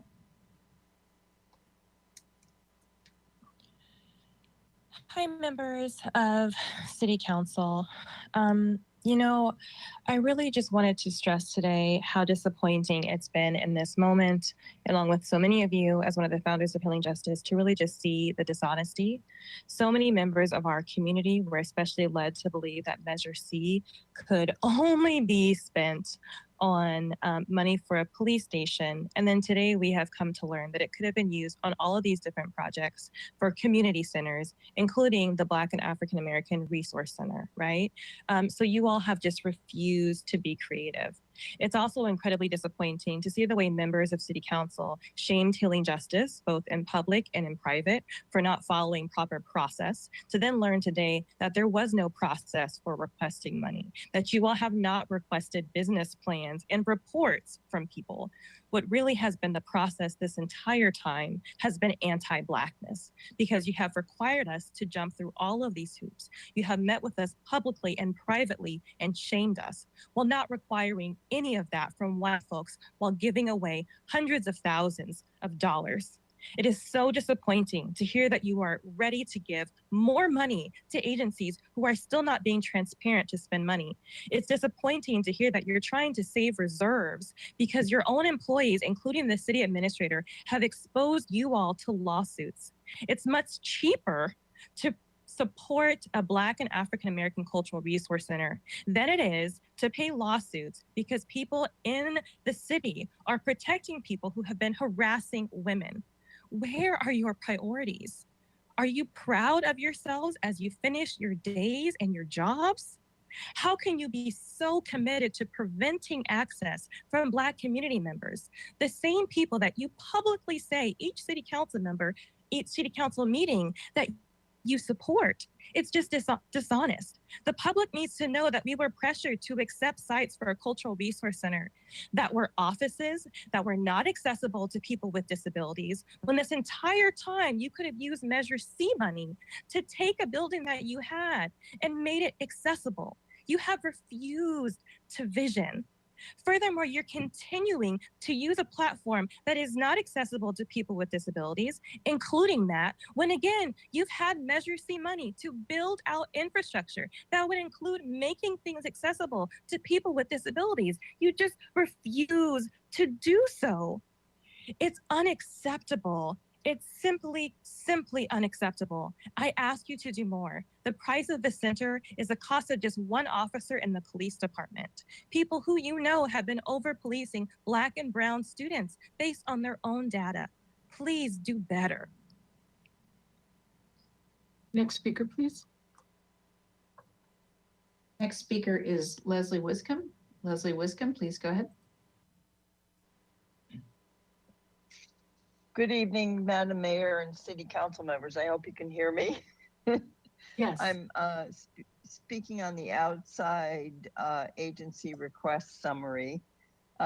Personally, I wish to thank Mike Wilshire, Waterfront Director, Jason Harris, Economic Development Manager, the Harbor Commission and city staff for your support of the $25,000 in matching funds for the commercial fishermen of Santa Barbara. Especially, I also want to thank Council members Eric Friedman and Mike Jordan for continuing to spearhead this mission towards sustainable economic diversity in our community through our rich environmental commercial fishing industry. And much gratitude to the full council for your support to date. I believe these matching grant funds are the beginning of a long and prosperous endeavor to make Santa Barbara the enviable, sustainable fishing capital of the California coast, with development and eventual establishment of a maritime collective, including storage, processing, distribution, and educational opportunities, to name a few. Please keep in mind the importance of the $25,000 matching funds to advance the goals of the commercial fishermen towards economic diversity in Santa Barbara. They cannot make this well-researched step without your support for matching funds. Please support their $25,000 contingent upon their successful receipt of a grant. And thank you all very much for your support. Very good. Next speaker, please. Next speaker is Milt Hess. Milt Hess, please go ahead. Good evening, Mayor Murillo, members of City Council. My name is Milt Hess, and I'm Chair of the Library Board, and I'm also the city's representative on the County Library Advisory Committee. My comments are brief for once. I am so pleased that you recognize the need for a social worker to work with our homeless citizens who frequent the library. Now, I encourage you to follow through and allocate the funds for this new position as recommended by staff. I also fully support the funding for the design of the proposed teen center as part of a redesign of the library's upper level. When I started volunteering at the library about 10 years ago, the teen center was a few chairs surrounded by bookcases. A space designed to attract teens to the library offers such promise for the whole community. I encourage you to support it in the new budget as well. Thank you. Thank you so much. Welcome. Next speaker. Next speaker is Barbara Anderson. Barbara Anderson, please go ahead. Good evening, Madam Mayor and members of the City Council. I'm Barbara Anderson, and I serve as the Act on Homelessness Collaborative Facilitator with SB Act. And this evening, I want to express the importance of sustaining and increasing your investment in addressing the needs of our more vulnerable community members. This includes people experiencing homelessness through an increased investment in the Act on Homelessness Collaborative and expansion of the neighborhood navigation centers, but also supporting the library and having a social worker on site to help support their patrons better and more comprehensively, especially at a time where mental health, financial stress, and other anxieties among our children, youth, and families are at an all-time high. Close to a year ago, the City Council committed to redirecting a level of resources from law enforcement to support more community-based approaches to prevention, diversion, and trauma-informed interventions. This included social services, and there could not be a better opportunity than investing in this capacity at the library. Specifically, we recommend the hiring of a full-time social worker that would be an employee of the library rather than investing in a case manager or clinician through county behavioral wellness. This would better serve all of the patrons that frequent the library and many of those that are struggling and seek out the library for assistance as well as a safe haven. It is also ideal for a social worker to be on site at the library to be able to make referrals to other nonprofit service providers and case managers in coordination with the neighborhood navigation centers. We know that upwards of 40% of individuals experiencing homelessness that frequent the library also frequent State Street and the Alameda Park Neighborhood Navigation Center. This gives us a real opportunity to build a holistic approach to building trust and connecting individuals to resources right when they are willing to embrace them. Thank you again for your compassion, as well as your strategic deployment of resources to address these issues. We know that every investment you make increases our chances of success exponentially, and to do this with multiple partners that are already working together and coordinating closely means that we can really achieve the impact that is necessary to address our most complex social challenges.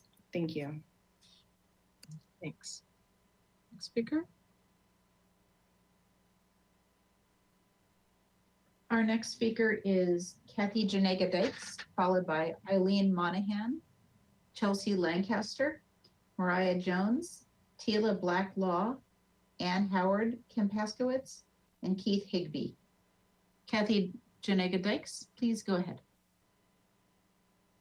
Good evening, Madam Mayor and members of the council. My name is Kathy Janega Dykes. I'm President and CEO of Visit Santa Barbara.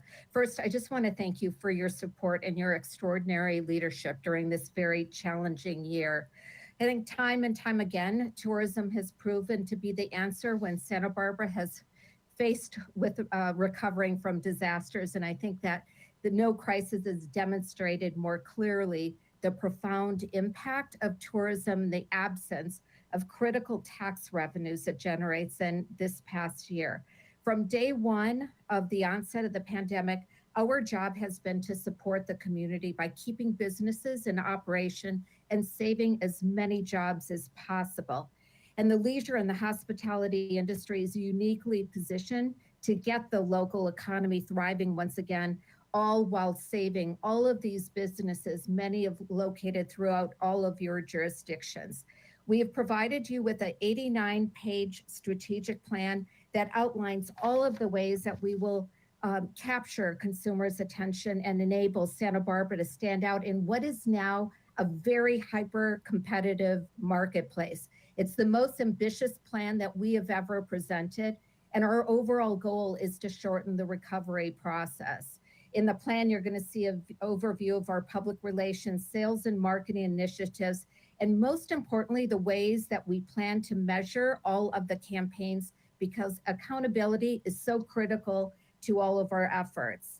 And as you're aware, a much needed sustained recovery in travel is going to replenish the city's critical general funds faster than any other potential tax source as well. We learned about this from our finance director earlier. The $1.3 million the city of Santa Barbara invests in Visit Santa Barbara's marketing program really helps regroup tourism at this critical juncture. And the whole community stands to benefit from your continued investment. So I'll just close with a reminder of our mission statement for Visit Santa Barbara. We inspire travel to Santa Barbara in order to enhance the community's economy and the quality of life. Thank you for your time. Thank you.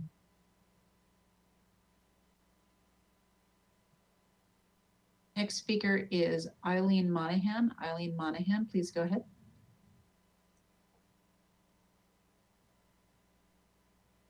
Eileen Monahan, you can unmute yourself and go ahead. Good evening, Madam Mayor and council members. I am a local child care advocate and consultant, and I am speaking tonight in support of the memo that was previously referenced that was sent to you from the Emergency Child Care Initiative and includes a proposal for all cities in Santa Barbara County and the county to support child care infrastructure through ARPA funds. Santa Barbara County's pandemic child care story began when the stay-at-home order was put in place in March of 2020, when essential workers, fire, police, medical, emergency operations, and grocery staff could not find childcare but needed to get to work in order to take care of all of us. To the rescue came a group of local foundations who quickly shifted from their typical investments to focus on childcare for these essential workers, and our local childcare support agencies, the Child Care Planning Council, Children's Resource and Referral, and First Five, who worked hand in hand with these funders to ensure childcare was available. United Way and Santa Barbara Foundation have served as the anchor agencies, and County Health, Office of Emergency Management, and State Child Care Licensing joined the team to address systems issues and help clarify and streamline the confusing and conflicting guidance that childcare providers were receiving.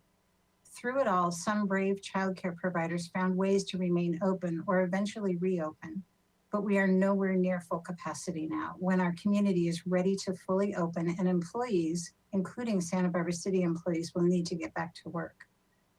The Emergency Child Care Initiative is now asking that the cities and the county collectively take on some funding responsibility and use ARPA funds to continue this important work. This next phase, which can be completed within the ARPA fund timeline, requires that we implement the lessons learned to build back the childcare sector and create an infrastructure that will leave us prepared for the next emergency.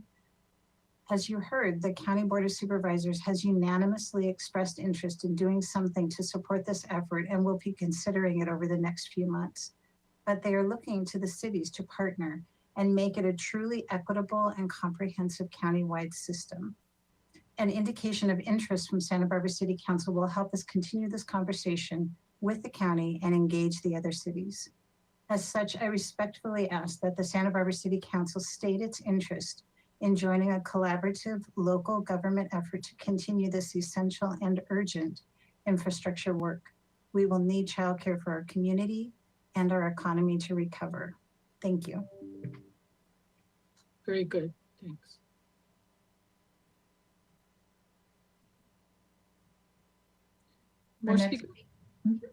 Our next speaker is Chelsea Lancaster. Chelsea Lancaster, please go ahead.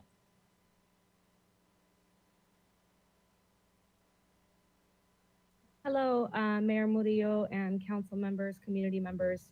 I really want to emphasize the point that's really being brought forward today from many different directions, and that is the subject of infrastructure. Infrastructure, quality infrastructure, looks like when we imagine communities free of policing and over-policing and incarceration. Infrastructure looks like community centers built for and by Black and other people of color. Infrastructure looks like housing. Infrastructure looks like quality childcare. Infrastructure looks like food.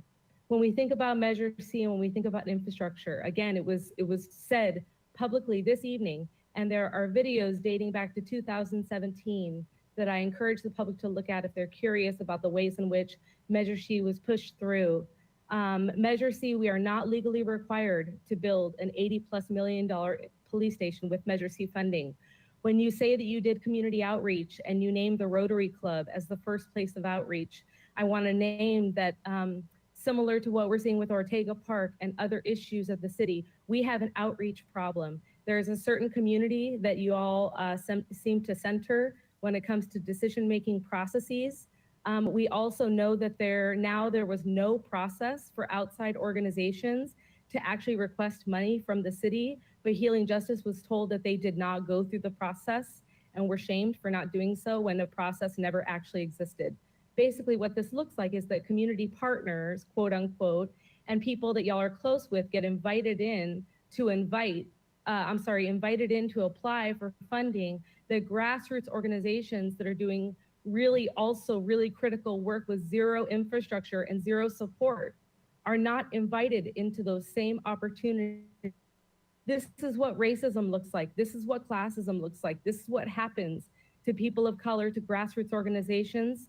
I also want to name the $5,000 going to one organization from the police, like that's some kind of huge win for our youth. When we're spending $42 million a year on policing is an absolute joke. I'm glad the Freedom for Youth got uplifted tonight, and I hope they continue to get uplifted, and I hope that y'all will actually invest in the community. Again, this is a moment of racial reckoning in our country. We are experiencing a civil rights movement.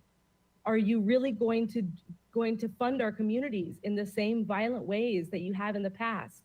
And Paul Casey, I also want to name that you need to step down for allowing all the women at the city to get violently sexually harassed for decades. You all really need to clean house and start over. Thank you. Thank you. Next speaker, please. Next speaker is Mariah Jones. Mariah Jones, please go ahead. Hello, can you all hear me? Yes. Hello again. My name is Mariah Jones Pescara, and I'm calling on behalf of Healing Justice Santa Barbara. First, I will start with a quote. Measure C can be used for anything the city finds important. Paul Casey. We, Healing Justice Santa Barbara, deeply affirm the power of self-determination. We believe that Black people and all other oppressed people are capable of visioning their own community solutions, if only their cities would listen. We joined this budget meeting today to put on record that rather than accompany us towards community self-determination, the city of Santa Barbara has further dynamics of anti-Blackness and dishonesty. Furthermore, you made it clear to Healing Justice that we needed to follow the proper process, but what has been displayed today is that you all, paid city officials, aren't even aware of what your own process is. Lead by example, correct? It is anti-Black to request a detailed business plan from an org that has already proven what we are capable of doing while not being a nonprofit before Black mothers, but not request detailed reports from white-led or non-Black-led orgs on where the city's money was spent or how. It baffles my mind that not one of you bats an eyelash at taxes increasing by $1.3 million in 2022 and $1.6 million in 2023 to house an unnecessary police station, but gasp at $500,000 to acknowledge that Black lives matter. While members of the city council have publicly supported Healing Justice, in private, they have set meetings with us and never showed up, taken credit for our work, or shamed us for our strategies. They have told us that not in so many words that they don't like the way we are asking to be free. But we will not change how we ask for city investment. There is no nice way to say that we Black people should not be subjected to officers snickering at us as we lay before them crying. So what we don't need is $5,000 for a police-led youth program because it has been made clear that they are not an example that should be followed. We do not support exposing youth to the same police whose own data says that they police Black and brown kids at a higher rate. We have stayed true to our vision, continually building, continually serving community. Even when the city council would not allow us to speak on our work for over a year, we continue to offer free therapy for Black folks, emergency grants for Black residents, chocolate baby story time for our youth, protecting Black landmarks, opening a month-long gallery exhibition, and more. We did the work. We did the work even as our elected officials privately created barriers. We did the work and we bettered our community. We led an effort to establish police oversight. We documented the landmark process so their communities could protect against gentrification. We created a more equitable hiring practice and interview process for city board and commission. We did the work. It is unacceptable to not invest in folks doing the real work of community while paying fiestas, celebrating violent colonization and bloated police budgets. And it's unacceptable to complain about investing $500,000 in a Black-led community space when sergeants at the PD are earning close to $400,000 and mobilizing their units against oversight. We want $500,000. You can deny us, but the center will happen. The real question is which one of you will be a part of its success. Again, the community is watching and elections are coming. Thank you. Next speaker, please. Next speaker is Tiela Blacklaw. Tiela Blacklaw, please go ahead. Good evening, Madam Mayor and council members. My name is Tiela Blacklaw. I am a local kindergarten teacher, and I've been a Santa Barbara resident for over 6 years. I'm here today to uplift and support the demands of Healing Justice for a city-funded African-American Black Cultural Center and hold City Council accountable for the promise they made to support such a center over a year ago. I've said it before and I will say it again. Budgets are value statements. As a city, we demonstrate what we believe is important not through resolutions and declarations, but through funding. It is disgraceful to laud and award the Black women leading Healing Justice for the incredible community work they're doing, and then stop short of supporting their work financially. Those words are empty and deeply damaging because they perpetuate a history of exploitation in which Black, Indigenous, and people of color have been expected to bear the brunt of doing the work for our collective liberation, and thus collective healing. If you value their work, as you say you do, then fund it. Funding equals values. Furthermore, the $500,000 Healing Justice is asking for is minuscule compared to other city spending, particularly city spending that is highly controversial. $500,000 is 0.6% of the proposed new police station, 0.5% of the yearly budget for police. Again and again, our community has cried out, saying that policing does not equal safety. What is community safety? Mental health services, like those that would be offered in the cultural center. Youth programs, like those that would be offered in the cultural center. Safe gathering spaces, like those that would be offered in the cultural center. Food access, like that which would be offered in the cultural center. Healing Justice Santa Barbara chose its name because its mission is so inextricably tied up with the hope that our community can make progress towards healing, towards true justice. We cannot say that our city has $80 million for a new police station, but not a measly $500,000 to uphold a publicly made promise to pursue racial equity and justice and tangibly demonstrate that we do care about facing and combating anti-Blackness in our community. Part of what was so exhausting in the last year was hearing the resounding support for racial justice issues from companies, governments, officials, individuals, and knowing that when the news cycle moved on, those promises would disappear into the wind. This one almost did. It's been a year. But I'm here to tell you, we won't let this one disappear. Fund the cultural center. Bring our community that much closer to actually living out the ideals of racial equity we claim to represent. Budgets are values. Funding is values. There is no other choice. Thank you. Thanks. Next speaker. Next speaker is Ann Howard, followed by Kim Paskich, Keith Higby, Lauren Trujillo, and April Amante. Ann Howard, please go ahead. Thank you. Good evening, Madam Mayor and City Council members. My name is Ann Howard, and I'm speaking again as Board President of the Santa Barbara Public Library Foundation. But tonight I'm also speaking as an Episcopal priest and as a lifelong social justice advocate. I volunteer for our public library, not simply because I love books and all of the educational opportunities offered by our outstanding library staff, but I see the library as a social justice hub, a public center providing service and education free of charge to all people. This is why I'm delighted the Foundation's partnering with you all at the city to build Library Plaza, and we look forward to building a much needed teen center as well. Every day, once our library can be open again, 7 days a week after we recover from the budget cuts, every day, year in and year out, our public library serves this community by offering everyone the opportunity to better their lives. We have many local nonprofits who do wonderful social justice work, meeting critical human needs. But I see the library as the leading public place that meets those needs. The library is often the first step on the road to literacy, to employment, and to civic participation. It's the heart of our democracy, and for many, the library reflects the soul of the city. People trust the library. It's a public gathering place. Some arrive looking for books or a quiet place to study, but some show up with desperate social or psychological or physical needs. And this is why, of course, our public library needs a professional staff social worker to connect these people to critical resources. You're aware of this need as you are aware of the issue of homelessness in our community and the strain this puts on our library staff, which is now diminished by the new budget cuts. The library stands at the front line of this crisis.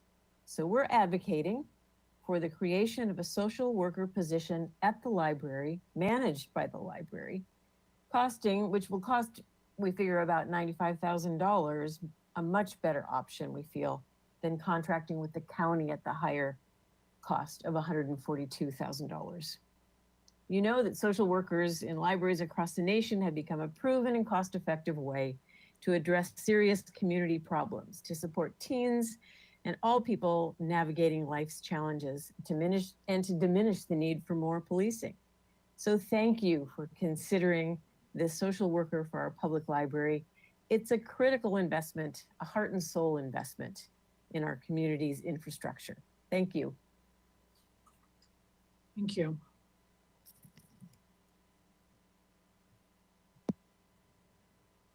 The next speaker is Kim Paskich. Kim Paskich, please go ahead. Hello, council members. I am here to uplift the request by Healing Justice Santa Barbara for a Black and African Cultural Resource Center. In listening to their presentation and hearing the lived experiences of Black elders and Black residents here in Santa Barbara, a common theme that emerged is that our Black community members feel, as Pastor Moore stated, feel ghosted and invisible and like they don't matter. Our city has to do better. A step towards addressing these concerns would be to fund this resource center, a place to gather, a place for resources, a repository for local Black history, healing, arts, and community. Many groups in town have a community space. It's time for our Black community members to have a space too. We are asking City Council to find a way to fund this resource center.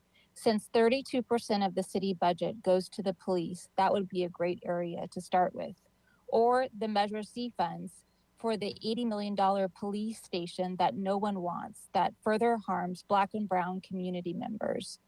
I would like the city to stop with the empty promises and under the leadership of Council Representatives Sneddon and Gutierrez to provide a timeline and actionable steps on how this resource center can become a reality. It's already been a year.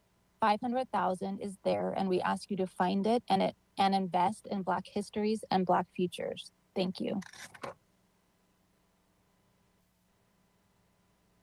Thank you. Next speaker. Our next speaker is Keith Higby. Keith Higby, please go ahead.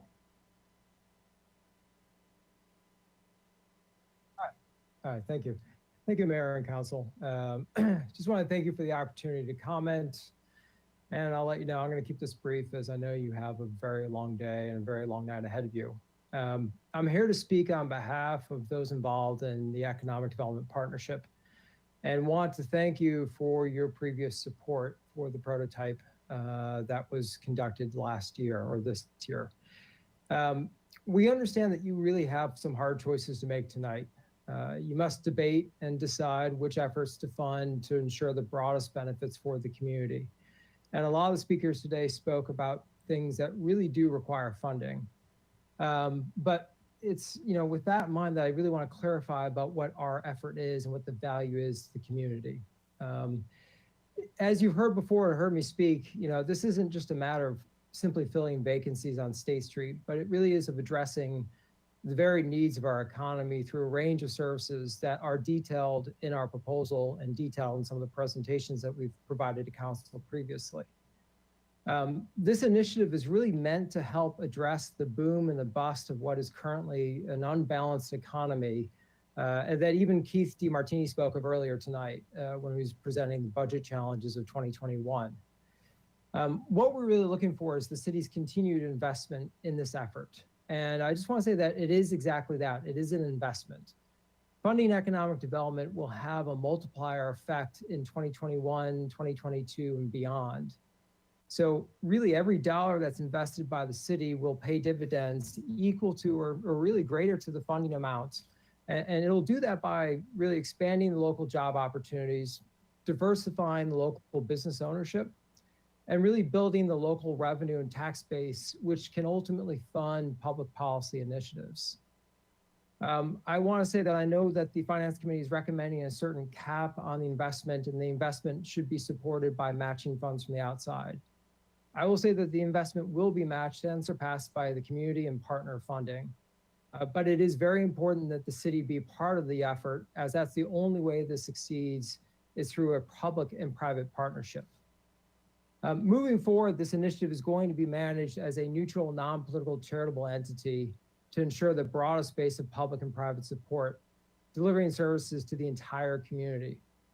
How much you fund this and how you fund this is really up to you.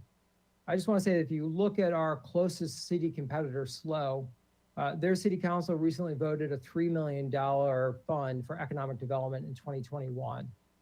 I would say that our request of 150,000 or even the 50,000 that's recommended by the Finance Committee really pales in comparison to that level of investment. But in the end, all we're asking for is a clear commitment by the city for economic development and a clear commitment for long-term sustainability of the local economy. Thanks, your time's up. Next speaker. Next speaker is Lauren Trujillo, followed by April Amante, Marissa Miller, Eric Davis, Connie Alexander. Lauren Trujillo, please go ahead.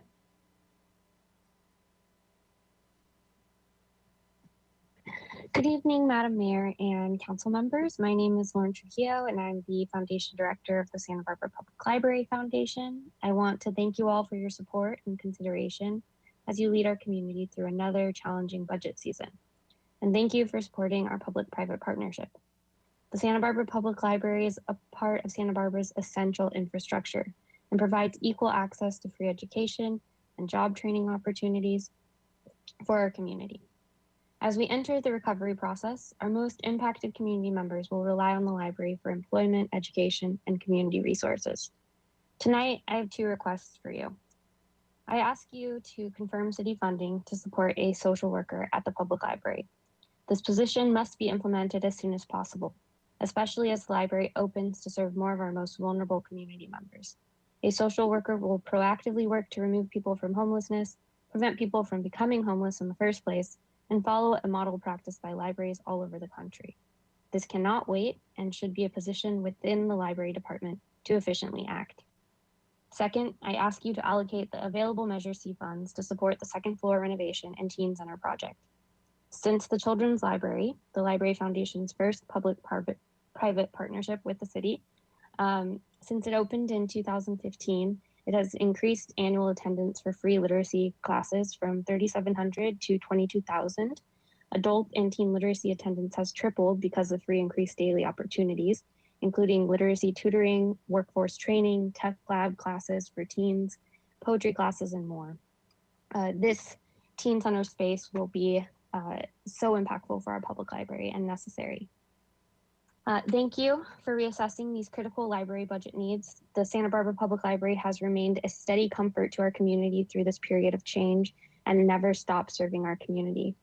Now is the time to support and elevate the great work of our public library. Thank you. Thank you. No speaker? Next speaker is April Amante. April Amante, please go ahead. Hi, can you hear me? Yes, go ahead. Hi. You heard me speak last night first. I was the first speaker. Thank you for that. And I'm here again to support this time to uplift, support healing justice. Yes, as others have said, a budget is a moral document that shows the moral priorities of a community. And also last night, one of the other speakers mentioned that a lot of communities are angry, in pain, and dealing with a lot of trauma. And yeah, this is true for very good reason, because white supremacy continues to wreak havoc on Black, Indigenous, Latina, and Asian communities, despite empty performative promises. Lest we forget, also, COVID has hit these communities the hardest. Trauma and poverty are the two largest influences on criminal behavior. Incarceration is a traumatic experience that is preceded and followed by socioeconomic marginalization. Santa Barbara County disproportionately incarcerates Black and Brown community members who are already socioeconomically marginalized because of interconnected racist systems in this county, such as housing, education, employment, healthcare, etc. There is conclusive evidence demonstrating that traditional policing methods and incarceration do not reduce recidivism or crime. 94% of youth on probation supervision and currently in custody throughout Santa Barbara County are Black, Brown, or Asian. White supremacy has us indoctrinated to believe that these communities are inherently violent, but this is a racist lie to keep the power structure of whiteness in place. It is because these communities have been gutted, redlined, and marginalized out of access to enough resources to thrive. There are currently 0 white youth that are incarcerated in Santa Barbara County. And they consistently wield one of the highest rates of poverty in California, and Santa Barbara's rates of arrest are above the California average, while the reported crime rate is well below the California average. 81% of youth in the local system have open mental health cases compared to the 48% California average. These Measure C funds are intended to be used for critical infrastructure, not for departments that perpetuate crises that disproportionately impact Black and Brown families. The police department in Santa Barbara receives 67% more funding from the city than any other department in the general fund. I fully support the council's investment in a Black and African Cultural Resource Center as presented by Healing Justice Santa Barbara. The only way forward is to listen to and be led by members of their community. I also want to see community-based initiatives that support alternatives to incarceration, diversity programs that are entirely independent of law enforcement, and affordable housing initiatives. Again, the more resources people have, the less crime there will be. And the funding for the center should come directly out of the Santa Barbara Police Department's budget. If you want to start being in right relation with Healing Justice, this is the way to do it. If not, then you are showing that you are comfortable with white supremacy and complicit in anti-Blackness. Your words without your funding and action are meaningless. Your time is up. Thank you. Next speaker, please. Next speaker is Marissa Miller. Marissa Miller, please go ahead. Hello, my name is Marissa Miller. I'm a local resident of many years and an educator and a small business owner. I'm here tonight to speak briefly on behalf of the library. I did attend the library budget meeting, so I'm very aware all of you are very aware of the awesome programs that the library is putting together at many levels for many different interest groups, demographics, and needs of our community. I just briefly want to speak up. I know it's a tough budget, but I do want to speak up and have you hear the voice of kind of a local community and business owner that supporting both the social worker position ask as a staffer of the library. is of significant importance.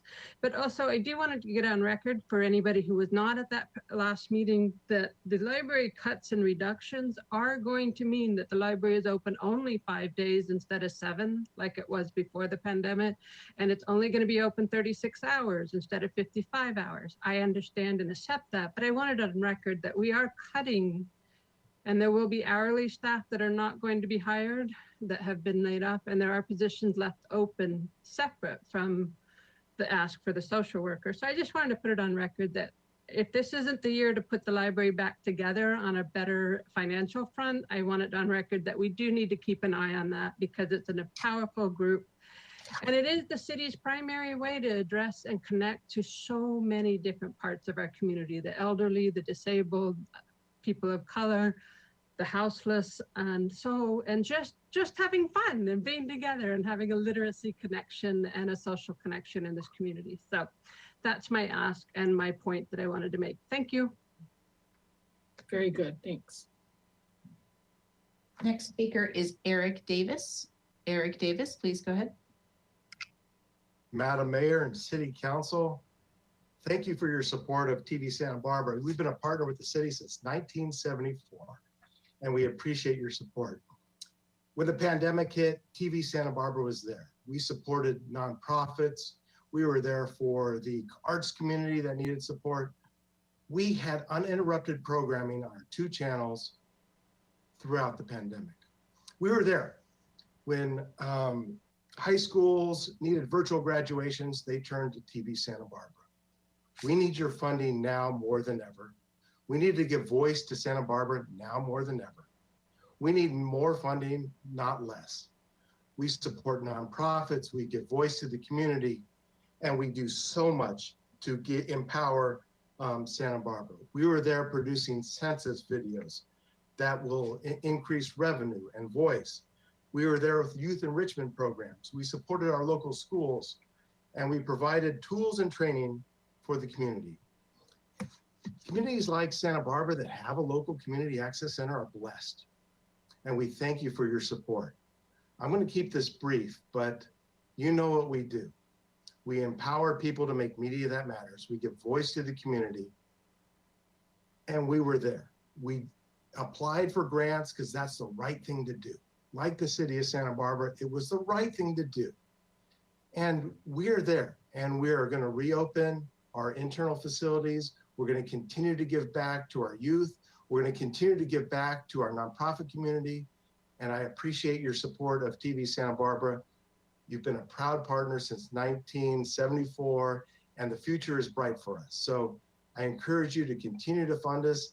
I was a little surprised by the earlier remarks, but you know what we do.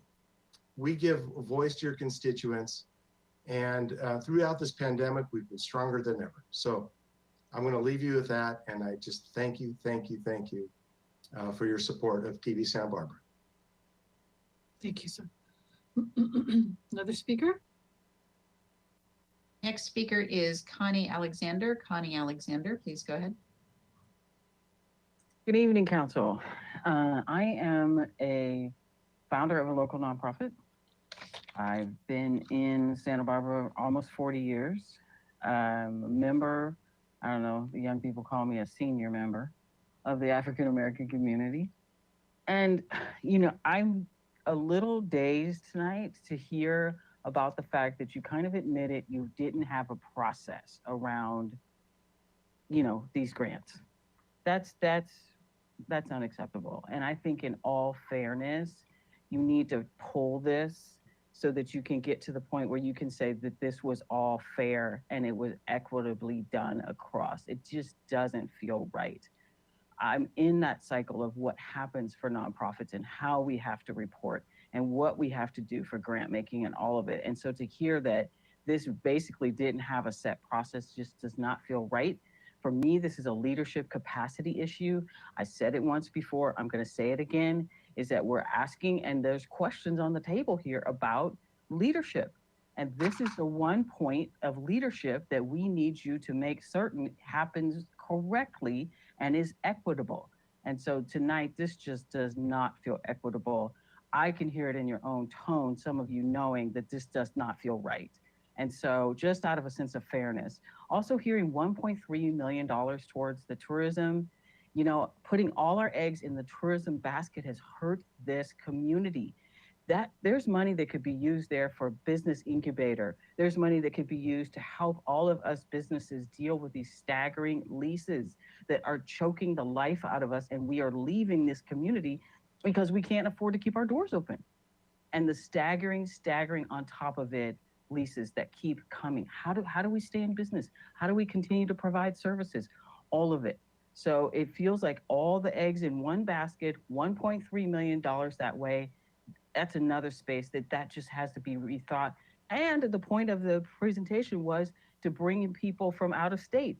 While we're still dealing with this pandemic, the focus of that was out of state people, states that aren't even in compliance with vaccine and all the rest of it. So it's like, oh, there's so many things here tonight. But anyway, I just want to say, I think as an elder in this community, out of fairness, you really need to pull this. And we need to have another conversation because it really does not feel fair. Thank you. Thank you. Next speaker. Our final speaker with a hand raised is Robin Elander. Robin Elander, please go ahead. We should let the fire chief know that his camera's on. Hi, Chief. Mayor, City Council, and staff, you have so much on your plate to decide tonight. I am thoroughly impressed by your listening and how you have navigated this pandemic. You're voting on some very critical services as well as the cultural capacity of our community. Your continued investment and careful deliberation tonight is so important.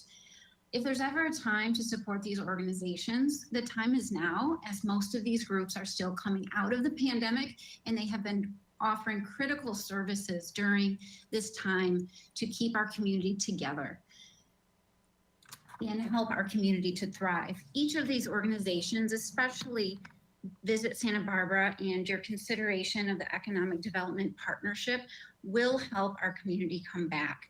I also want to support the efforts for the Black Cultural Center that will help build connection and healing for our community and also bring a thriving, active business center downtown.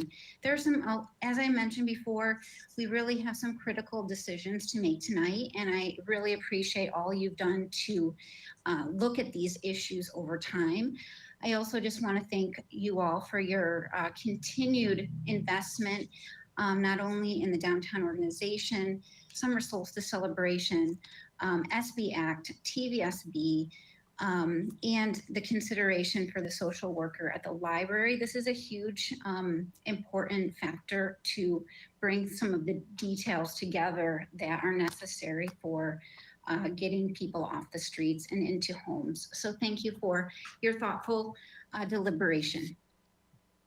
Thank you. Another speaker? Ms. Clerk? Madam Mayor, that's our final public comment speaker. Okay. Thanks to everybody. We'll close public comment and we will take a 10-minute recess. So our interpreters can take a rest. Thank you.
Final budget deliberations for this year.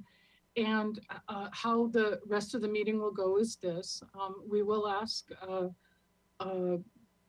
finance department staff to show us their tool for adding and subtracting.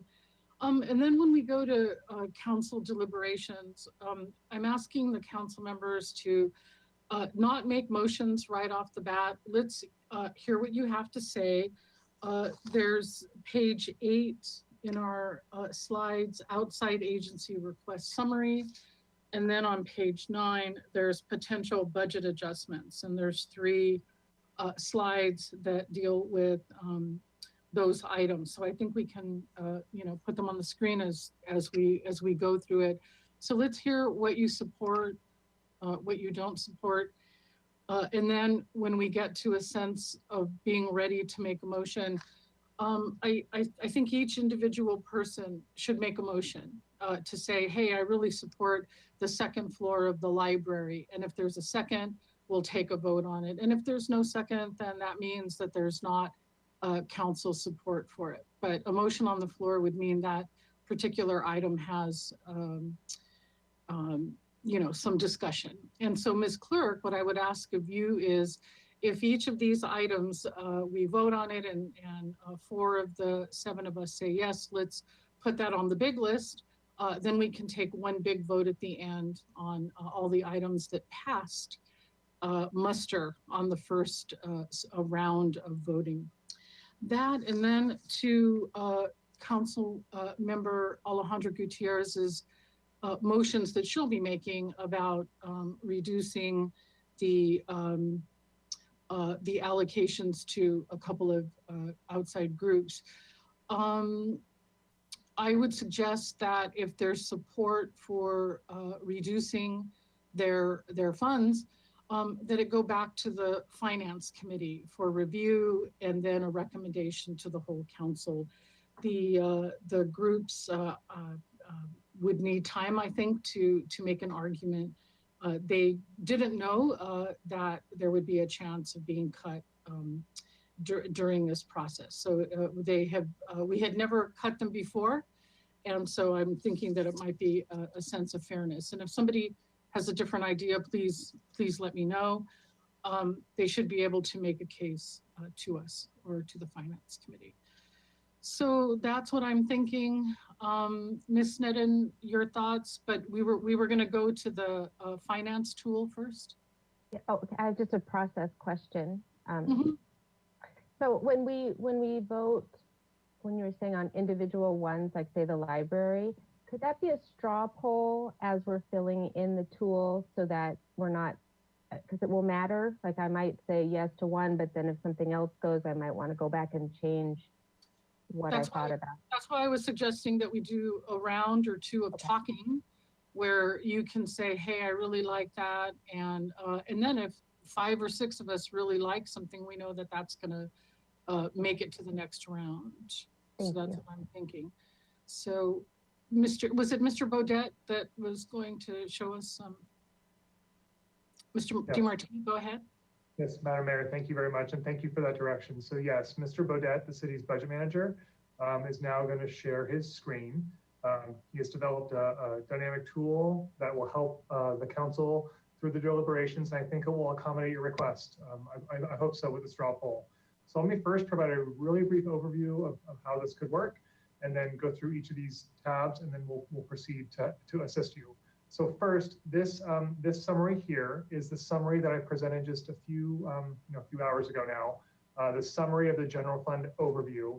And when council requests and outside agency requests are approved, this will dynamically calculate so you can see what impact this will have to the deficit as you make decisions tonight. So we'll keep this updated. Mr. Baudet, the next tab, please. This tab here summarizes the adjustments that were presented to the Finance Committee, that the Finance Committee recommended approval to the City Council. And so this has been set up for the council to make a motion and second and to take a vote on collectively. It includes the staff recommended adjustments, the increase of the sales tax and Measure C revenue, as an example. Also, the American Rescue Plan Act allocation being deposited into the general fund, and the general fund and enterprise fund fee changes. Being that those are not necessarily departmental specific, and those are Finance Committee recommended changes, we were thinking that that could be taken as one comprehensive act. And then finally, on the deliberations tab, this lists every individual item. Mr. Baudet, if you can maybe zoom in a little bit further. Thank you, sir. It lists every individual request that we've already presented by department, what the dollar amount is projected to be, and then also the outside agency requests as you scroll down. So this tool should facilitate your process, Madam Mayor. Oh, I like it. Okay, great. Okay, thank you very much. So, Mr. DeMartini, are you suggesting then if you go back to the top, Mr. Baudet, that you want us to do that overview votes first, the staff adjustments, and then accept so those two items under staff adjustments? Madam Mayor, that's correct, yes. Okay. Other finance, so what to do with ARPA? Okay. So council members, this is our opportunity. If you support the staff adjustments and these other recommendations, say so. Mr. Baudet, would you scroll a little bit? And then you can just follow the screen more down to the next set of items. Madam Mayor, if I may, these are the only 4 items that we kind of recommend voting on as a package. Again, these were the staff recommended changes to the Finance Committee. Thank you. Okay. Well, we can take these first. I'm not going to make any arguments to these items that are on the screen. So Mr. Friedman and then Mr. Jordan. I'd say I support these staff recommendations and the finance recommendations. Mr. Jordan? Are you just asking for support or non-support or a motion? Yeah, So we're going to take this first, and then we'll go to the individual items. Okay, well, I will make a second when we get to a second then. I'm supportive of all of them. Well, Mr. Baudet took that as a motion. Oh, no, he took it off. Okay, Ms. Sneddon, do you support these general recommendations from the Finance Committee? Well, I support A through D on our recommendation slide that we have. Do those correlate to these? And then E and F, I think we take separately. I'll leave it at that. E and F are the individual items that we need to comb through. So this is A through D. Correct. Okay. So this is A through D. Yes, I support A through D completely. Ms. Harmon? Same, Madam Mayor. Support A through D. Anyone else with an opinion? Or we can ask for a motion and a second and do a roll call vote for these items. Ms. Harmon, since you just had the floor, or Mr. Jordan, go ahead. I'll make the motion to approve these as shown on the screen. I'll second that. Very good. Any other discussion to these items? Ms. Clerk, would you take a roll call vote, please?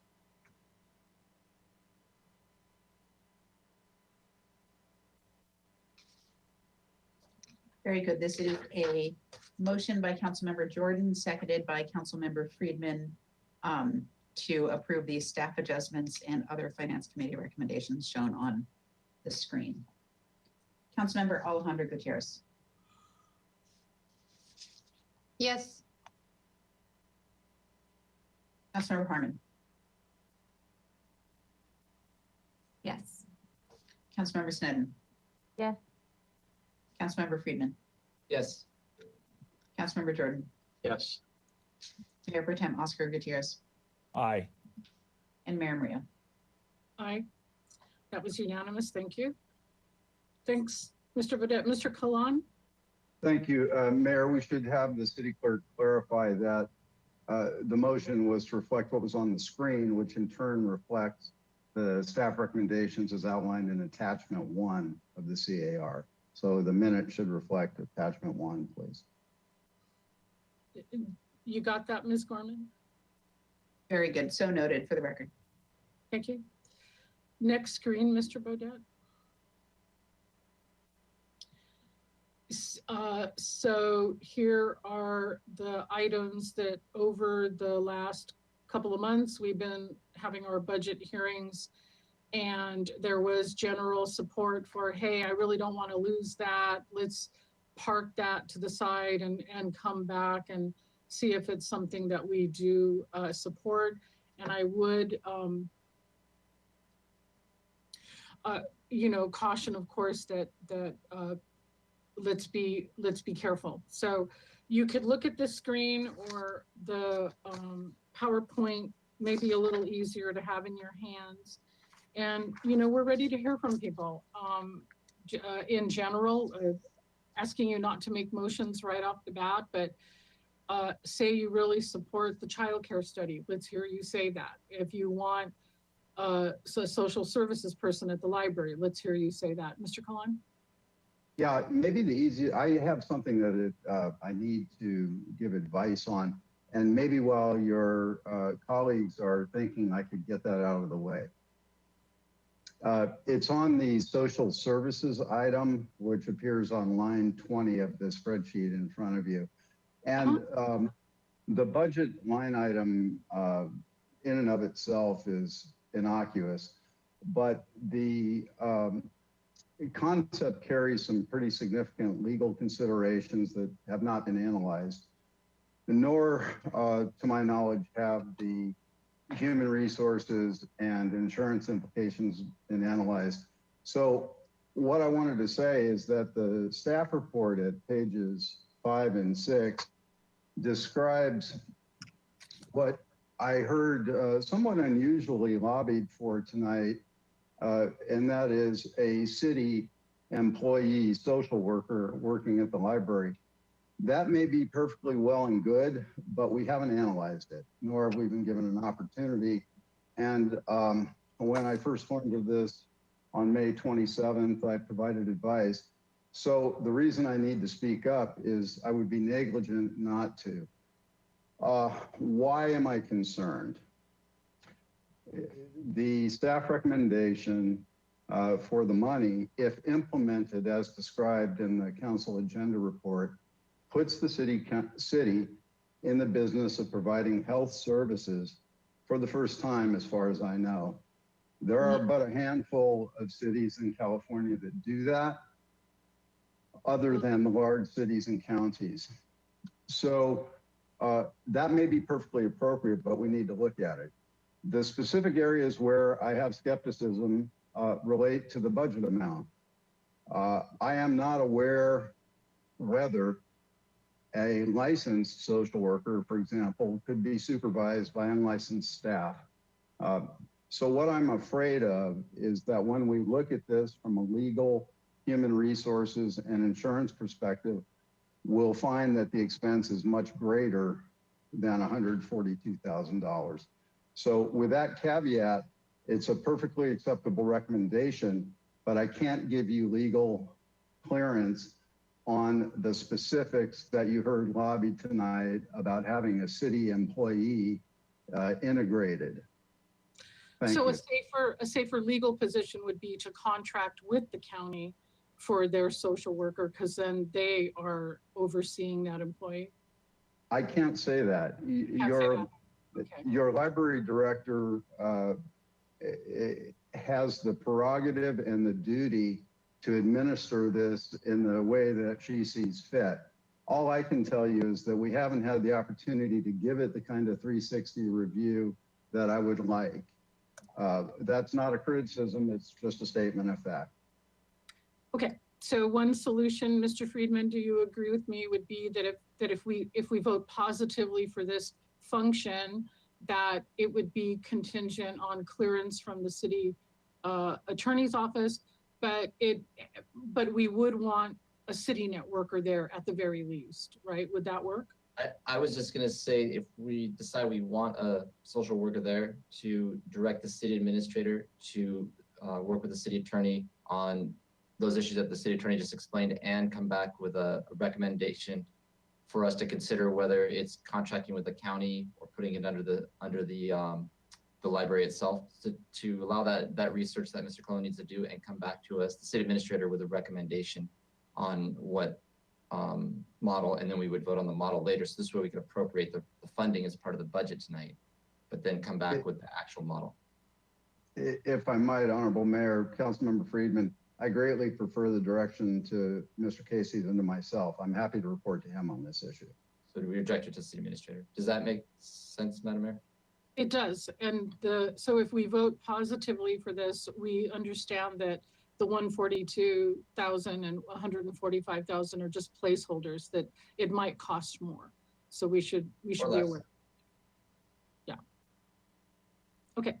So everybody heard that. So, well, Mr. Friedman, you had the floor. Why don't you come back and going through this list, tell us what you like, what you can live without, and I'll be taking notes, and we'll save a motion for later. Thanks. Okay, I'll just go with those that I'm supporting now, and again, I'll listen to my colleagues, and there's other cases to be made for some, but I do support the budget transparency tool. And let's see here, the library social services worker, the upper floor needs assessment for the library, for the teen center, the child care needs assessment, the summer nights program, the summer youth program on Liberty Street, and right now, that's what I have right now, but I want to see what the rest of my colleagues have to say. Okay, thank you. That's a good start. Who's next giving us their favorite list? Mr. Jordan. Trying to keep up with that list. I'd support the same things plus the childcare study. The budget tool, the library social services worker, the teen center. I was just listening, Madam Mayor. It wasn't like writing them down. I wrote them down. I was assuming someone else was. So all of them I was in agreement with. There's nothing else on that list that jumps out at me other than the childcare study. Thank you. He said childcare. Okay, thanks. Another set of opinion?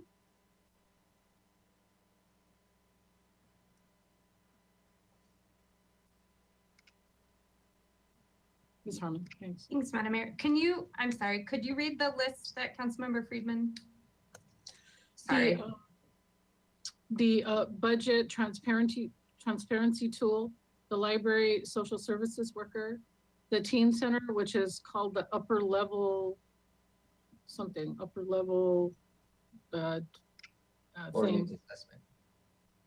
Okay, the childcare study, summer nights, and Liberty Street. Okay. That all sounds great to me. And the childcare study from that list. I would ask that my colleagues consider actually increasing the childcare study amount, if possible, to 17,500 as an upward limit. As you all know from the memo that was submitted, we're going to be working closely with the city of Goleta. And some of the initial proposals that we have received indicate that extra 2,500 from each jurisdiction may be necessary. Galita has already agreed to it. So if not, we're all certainly grateful for the 15,000, but I wanted to throw that out there in case that's something that you would all be open to. And then the only other thing, I'm happy to support the reduced travel budget for interns. That's just taking our council member budget, if I understand correctly, and putting that toward paying our interns, correct? Right, we stopped giving ourselves travel money. So we would reintroduce it into the budget so that people could pay interns. Oh, okay. I mean, you could always pay interns with it. It was your fund. Oh, I see. All right. Well, since we're trying to call, I will leave that off for now. Thank you, Madam Mayor. Thank you. So other council members with Ms. Sneddon, then Mr. Gutierrez. Thank you, Madam Mayor. I was unfortunately just kicked off internet and I just got back in, so I just missed those first two. I didn't hear Councilmember Friedman or Harmon. I will just go ahead and say my statements and then I'll catch up. I apologize. So I think, I don't know if we're going through all of these one by one, but I think I want to first just say that I have sort of three categories of what I would consider for me sort of absolutes, and then the others negotiable, and then to me, but I realize there won't be council support for everything necessarily. So the first category, I think just public safety and fire, and I support all of these recommendations here. But I also think that we should seriously consider additional funding for fire mitigation. They simply do not have enough funds. We learned that yesterday. We had that confirmed through our budget hearings. It's just with gigafires, with the current situation, they've done so much with what they can and the vegetation management unit. So, you know, I'm just going to throw out a number and that's negotiable, but I'm going to say at least $100,000 to $200,000 to just get additional funding for helping, say, neighborhoods that are already putting in their own funds, or if there's any way to do extra vegetation management. I mean, I don't think no matter how much we could put there would be too much to help us with our fire issues. And I just really want to emphasize it's a citywide protection and getting that CWPP, just bumping it and getting it going as much as possible. So 100 or 200 or 150, somewhere in the middle, you said? Whatever the council would support. I mean, I think there's no amount that's too much actually for fire protection. So, well, why don't, that's going to be a separate motion when we get to motion making. Certainly. So I'll say 200,000 for now, and assuming that that'll go down. I feel very strongly about the dedicated social worker at the library. However, that funding can come together. That's something that we had a need for a long time, even before COVID and before everything else. And then I just want to address as a grouping the additional funds for outside asks. And this is something for the past 3 years that I have asked for the process. I've asked to be alerted for when the deadline is. I've asked and I've missed the deadline every time, and I'm still not sure what the deadline is. And I'm very happy that we're looking at process questions, and I think that's really important. But for this particular cycle, and because this is a 2-year cycle that we're setting, those that I feel very strongly about, I think what we're doing with SB Act, we have to keep that going. I absolutely support the commercial fishermen. It's not that big of an ask, and they have matching funds, and that helps contribute to our blue economy and sustainability and environmentally. It's a good choice. I just see that. I think we all have support for that, so I don't need to go on much about that.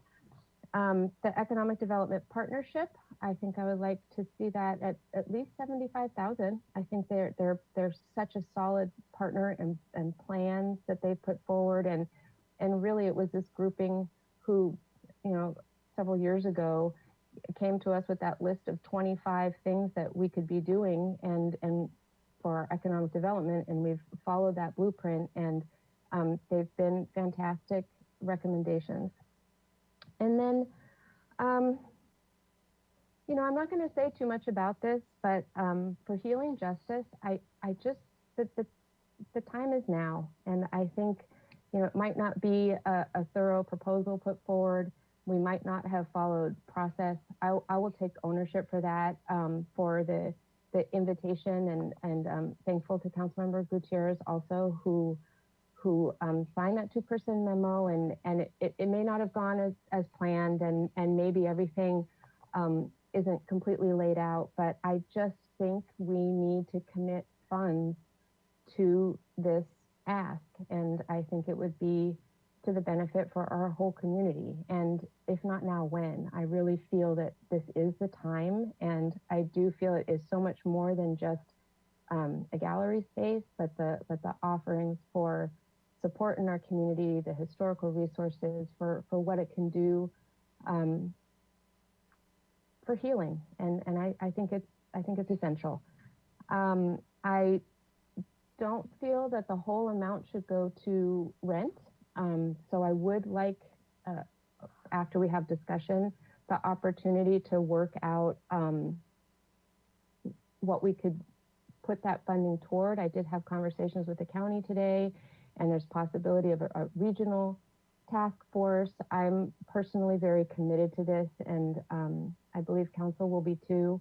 And I'm putting that forward as one of my priorities. So those are my sort of absolute ones, and then the rest are negotiable to me. Thank you. Thanks. Mr. Gutierrez, were you ready? Yes, thank you, Madam Mayor. I wanted to echo Council Member Megan Harmon's support for the childcare increase, and Council Member Sneddon's suggestion about increasing the fire department's budget increase, and also finding a number for Healing Justice to help them find a location.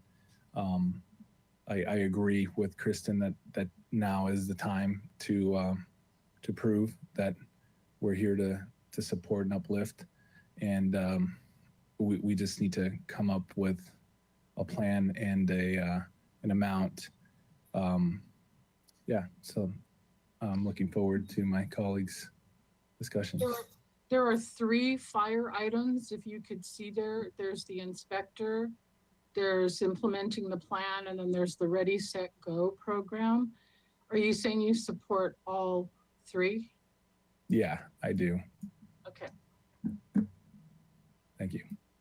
Alejandra Gutierrez?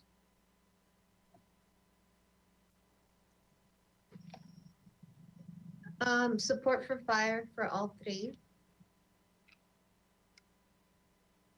I would like to add for the police, add the Freedom for Youth. Support the child care survey as well.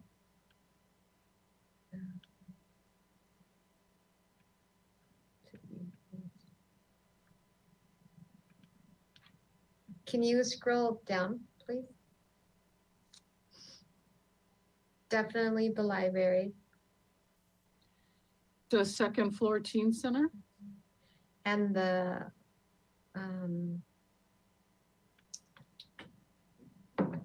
social worker to work with the homeless. Okay. And can you scroll down, please?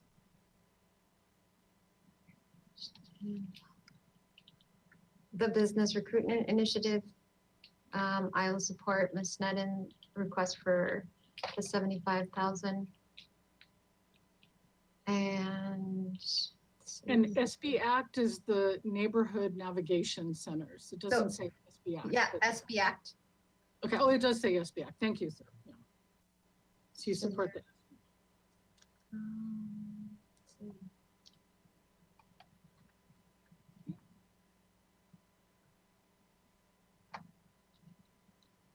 I'll support the decision made for healing justice from Ms. Sneddon and Gutierrez. And then, can you scroll up, please? I think I covered. Oh, the very top, the bilingual vacant, that one.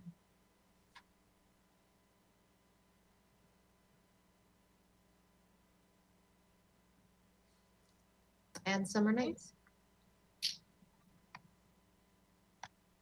We'll end up taking individual votes on all these individual items. So it'll be a process, but I like how they have it all set up here. For my taste, the budget transparency tool, I support the Ready, Set, Go, but not the other two fire items at this point. I do support the childcare study at the higher number, 17,500. It went up a little bit from 1,500. Yes, I support the library social services worker. I was happy to use CityNet as outreach there, but to hear Barbara Anderson say it should be a social worker. But as you heard at the beginning of our discussion, we have some legal questions to answer before we start doing a healthcare function, which traditionally has not been a municipal government function. So yes to the summer nights program. Yes to the summer youth program, the Liberty Street. If you would scroll down, please. I'll be supporting the Finance Committee's recommendations. Yes to SB Act and the commercial fisher persons. Yes to the second floor teen center at the library. I think that's a public safety issue. We need to help our youth. Can you scroll down a little bit more? Or is that it? Okay, so that's it. So scroll up, please. I'm sorry, I don't support the economic development proposal. We gave 25,000 to their last effort, and other people gave even more. And I think the results were not what we were hoping for. And I was in the downtown Santa Barbara board meeting the other day, and Robin Elander had a long list of new businesses that were going in different locations downtown. So I think the economy is getting better, and that market forces are going to help that. So I would be voting no on the economic development request. And when Ms. Gutierrez gets around to asking for those reductions, I'll be voting no on those. So let's go ahead then and start voting, since we all have spoken our piece. And let's go right to the top, the vacant administrative support. If someone would like to make a motion, Ms. Gutierrez?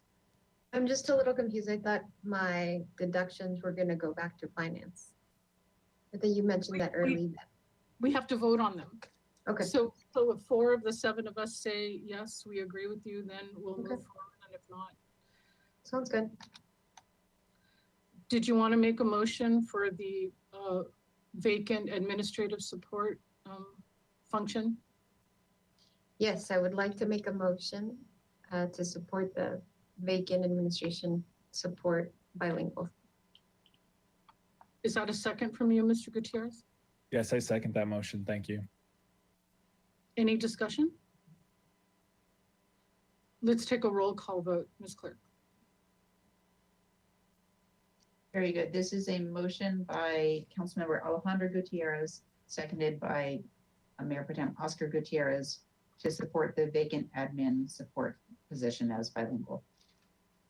Councilmember Harmon. Yes. Councilmember Snedden. Yes.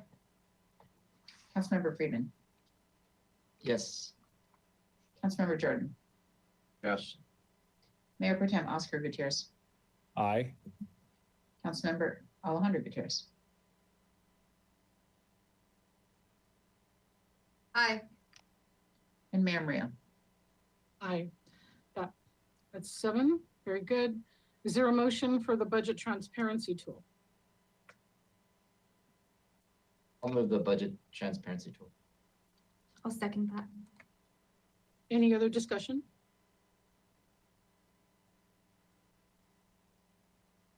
Let's take a vote. Very good. This is a motion by Councilmember Friedman, seconded by Councilmember Harmon for the budget transparency tool. Councilmember Snedden. Yes. Councilmember Friedman. Yes. Councilmember Jordan. Yes. Mayor Pro Tem Oscar Gutierrez. Aye. Councilmember Alejandro Gutierrez. Aye. Councilmember Harmon. Yes. Mayor Maria. Aye. Is that unanimous? Very good. So let's take the fire positions one at a time, please. Is there a motion for the inspector position?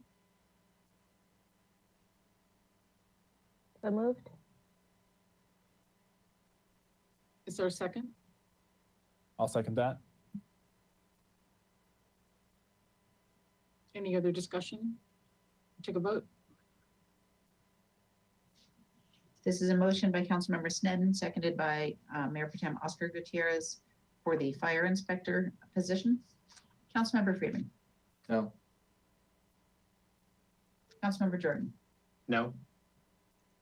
Mayor Pro Tem Oscar Gutierrez. Aye. Councilmember Alejandro Gutierrez. Aye. Councilmember Harmon. No. Councilmember Snedden. Yes. Mayor Maria. No, that one fails. Next, motion for implementing the wildfire protection plan. So moved. I second. And a second from Ms. Gutierrez. Any other discussion? Let's take a roll call vote. This is a motion by Councilmember Snedden, seconded by Councilmember Alejandro Gutierrez for the wildfire protection plan. Councilmember Jordan. Yes. Mayor Pro Tem Oscar Gutierrez. Aye. Councilmember Alejandro Gutierrez. Aye. Councilmember Harmon. Yes. Councilmember Snedden. Yes. Councilmember Friedman. Yes. Mayor Maria. No, that's 6-1. A motion for Ready, Set, Go.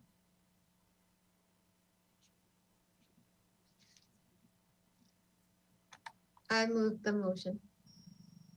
Second. And a second from Snedden. Any other discussion?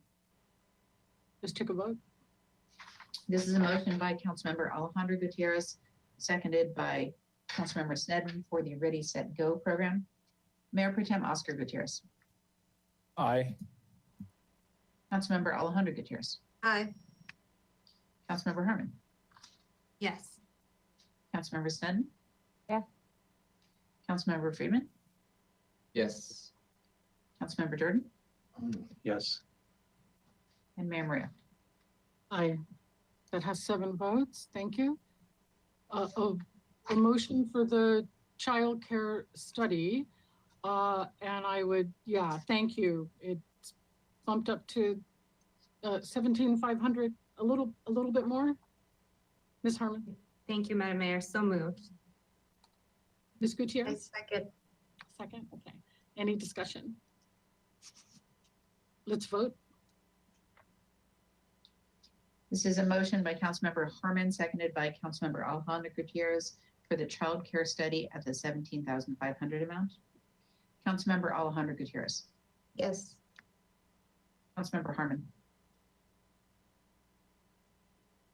Yes. Councilmember Snedden.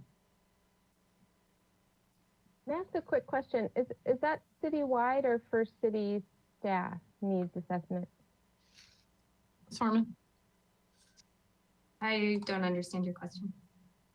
Is it a child care study for the employees of the city or for No. everybody who lives in the city? Everyone who lives in the city. Okay, thank you. Yes. Councilmember Friedman. Yes. Councilmember Jordan. Yes. Mayor Pro Tem Oscar Gutierrez. Aye. And Mayor Maria. Aye. So we need a motion for a social services person at the library with the understanding. Ms. Snedden, did you hear what Mr. Kalan was saying? Okay, good, then you understand. Moving that one? Okay. So Mr. moved. Friedman, second? I'll second it. Discussion? Let's take a vote. This is a motion by Councilmember Snedden, seconded by Councilmember Friedman for the social services position as discussed with the city attorney earlier. Councilmember Harmon. Yes. Councilmember Snedden. Yes. Councilmember Friedman. Yes. Councilmember Jordan. Yes. Mayor Pro Tem Oscar Gutierrez. Aye. Councilmember Alejandro Gutierrez. Yes. Mayor Maria. Aye. That one has 7 votes. Would anyone like to make a motion regarding the interns coming from the travel budget? I didn't hear much support for that. Mr. I just have a question. So is there still a travel budget? I thought the travel budget went away. It did. Or is- This would bring it back. Okay, thank you. Then I'm not making a motion. Ms. Snedden. Thank you. I'm not going to make a motion either, but I'm wondering if there is a way through our own funds to fund an intern. And I don't think that can be answered now. It's something I've asked before, if something from our own salaries could be used in that way. But I would just like to reiterate, I would really like to be able to pay an intern, but I'm not going to make a motion to use city funds for that. All right, I appreciate you pursuing that offline, and we'll move on to the next 2 items are the youth apprenticeship program, which was at 26,000. And the summer night program was 40,000. You still have to be determined. Mr. DeMartini, did we not want to put numbers there? Yes, Madam Mayor, thank you very much. To clarify this item, in the council agenda report on page 12, it does describe both the youth apprentice program and the summer nights program. And it indicates that the city's recommended budget for fiscal year 2022 for the youth apprentice program already includes $25,728. And for the summer nights program, the recommended budget already includes $40,065. So these items are listed here in case you wanted to make a change to what's already included in the recommended budget. I don't think so. So let's keep going. So the summer youth program to benefit Liberty Street. I'll make that motion if someone will second it. I'll second. Thank you. Discussion? Let's take a vote then. This is a motion by Mayor Murillo, seconded by Councilmember Alejandro Gutierrez for the Police Summer Youth Program, Liberty Street. Councilmember Snedden. Yes. Councilmember Friedman. Yes. Councilmember Jordan. Yes. Mayor Pro Tem Oscar Gutierrez. Aye. Councilmember Alejandro Gutierrez. Yes. Councilmember Harmon. Yes. And Mayor Murillo. Aye. That has 7 votes. It looks like this would be the time, Ms. Gutierrez, for you to make your motion about reducing the TVSB budget. Let's take that one first, and I think you said 100,000 was your idea? Yes. Okay, is there a second for that, please?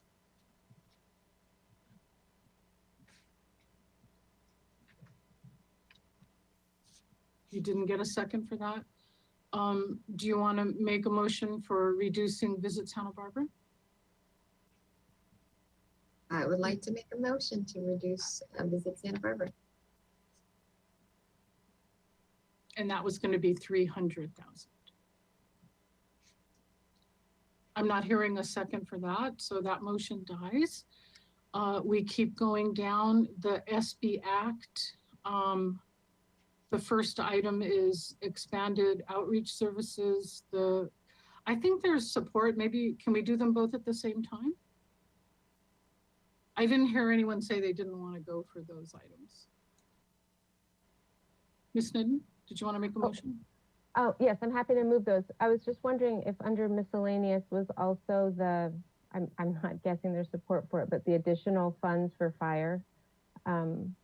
Or did you want me to make that motion? I just didn't see it on the list of when to make that one.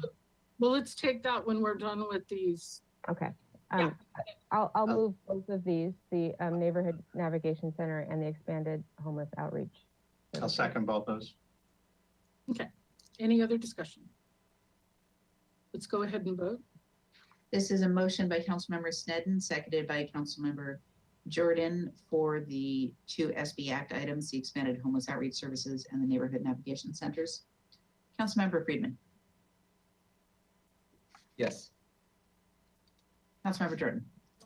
Yes, and Brandon, you know probably that MJ up there is a copyright infringement, so I'm just cautioning you. Mayor Pro Tem Oscar Gutierrez. I don't have any jokes, but yes. Councilmember Alejandro Gutierrez. Yes. Councilmember Harmon. Yes. Councilmember Snedden. Yes. And Mayor Murillo. Aye. Those got 7 votes. Business Recruitment Initiative or the Economic Development proposal. Is there a motion? Or Ms. Snedden was saying 75, is that? Or any amount that there would be a second for. Well, I'll second it. Ms. Gutierrez had said she would go for 75, so. And Okay. so moved at 75. Any other discussion? Let's take a vote. This is a motion by Councilmember Snedden, seconded by Councilmember Alejandro Gutierrez for the Business Recruitment Initiative at 75,000. That's right. Councilmember Jordan. No. Mayor Pro Tem Oscar Gutierrez. Aye. Councilmember Alejandro Gutierrez. Aye. Councilmember Harmon. Yes. Councilmember Snedden. Yes. Councilmember Friedman. No. Mayor Murillo. No, but it passes 4-1 or 4-3. Ms. Snedden, would you like to make a motion on the next item, Healing Justice? Madam Mayor, I'm wondering if we might want to have any discussion on it first. I'm not, that was sort of a placeholder for that. I'll hold back until there's some discussion on the amount or how it might be spent, or if we want to make a task force or have collaboration or any of that discussion. I understood that you and Mr. Gutierrez were going to work with the Healing Justice Group. So that I totally support that. But you brought this forward. I'm wondering if the placeholder is $250,000 because they had asked for 500,000 and the budget staff split it up into 2 fiscal years. So Would it be all right to go through one round of discussion before I made a motion of the amount. I see two people on the screen. So let's see, Ms. Gutierrez, what are your thoughts? I was in the thought that, so are they a nonprofit, or how are we gonna allocate the money to? Is it directly to the property owner? How can I get more information on how we're gonna give out that money? The money we write for Juneteenth, the $35,000 a year, goes through the Santa Barbara Foundation. If I'm correct, Ms. Sneddon, do you know if they've incorporated into a 501c3?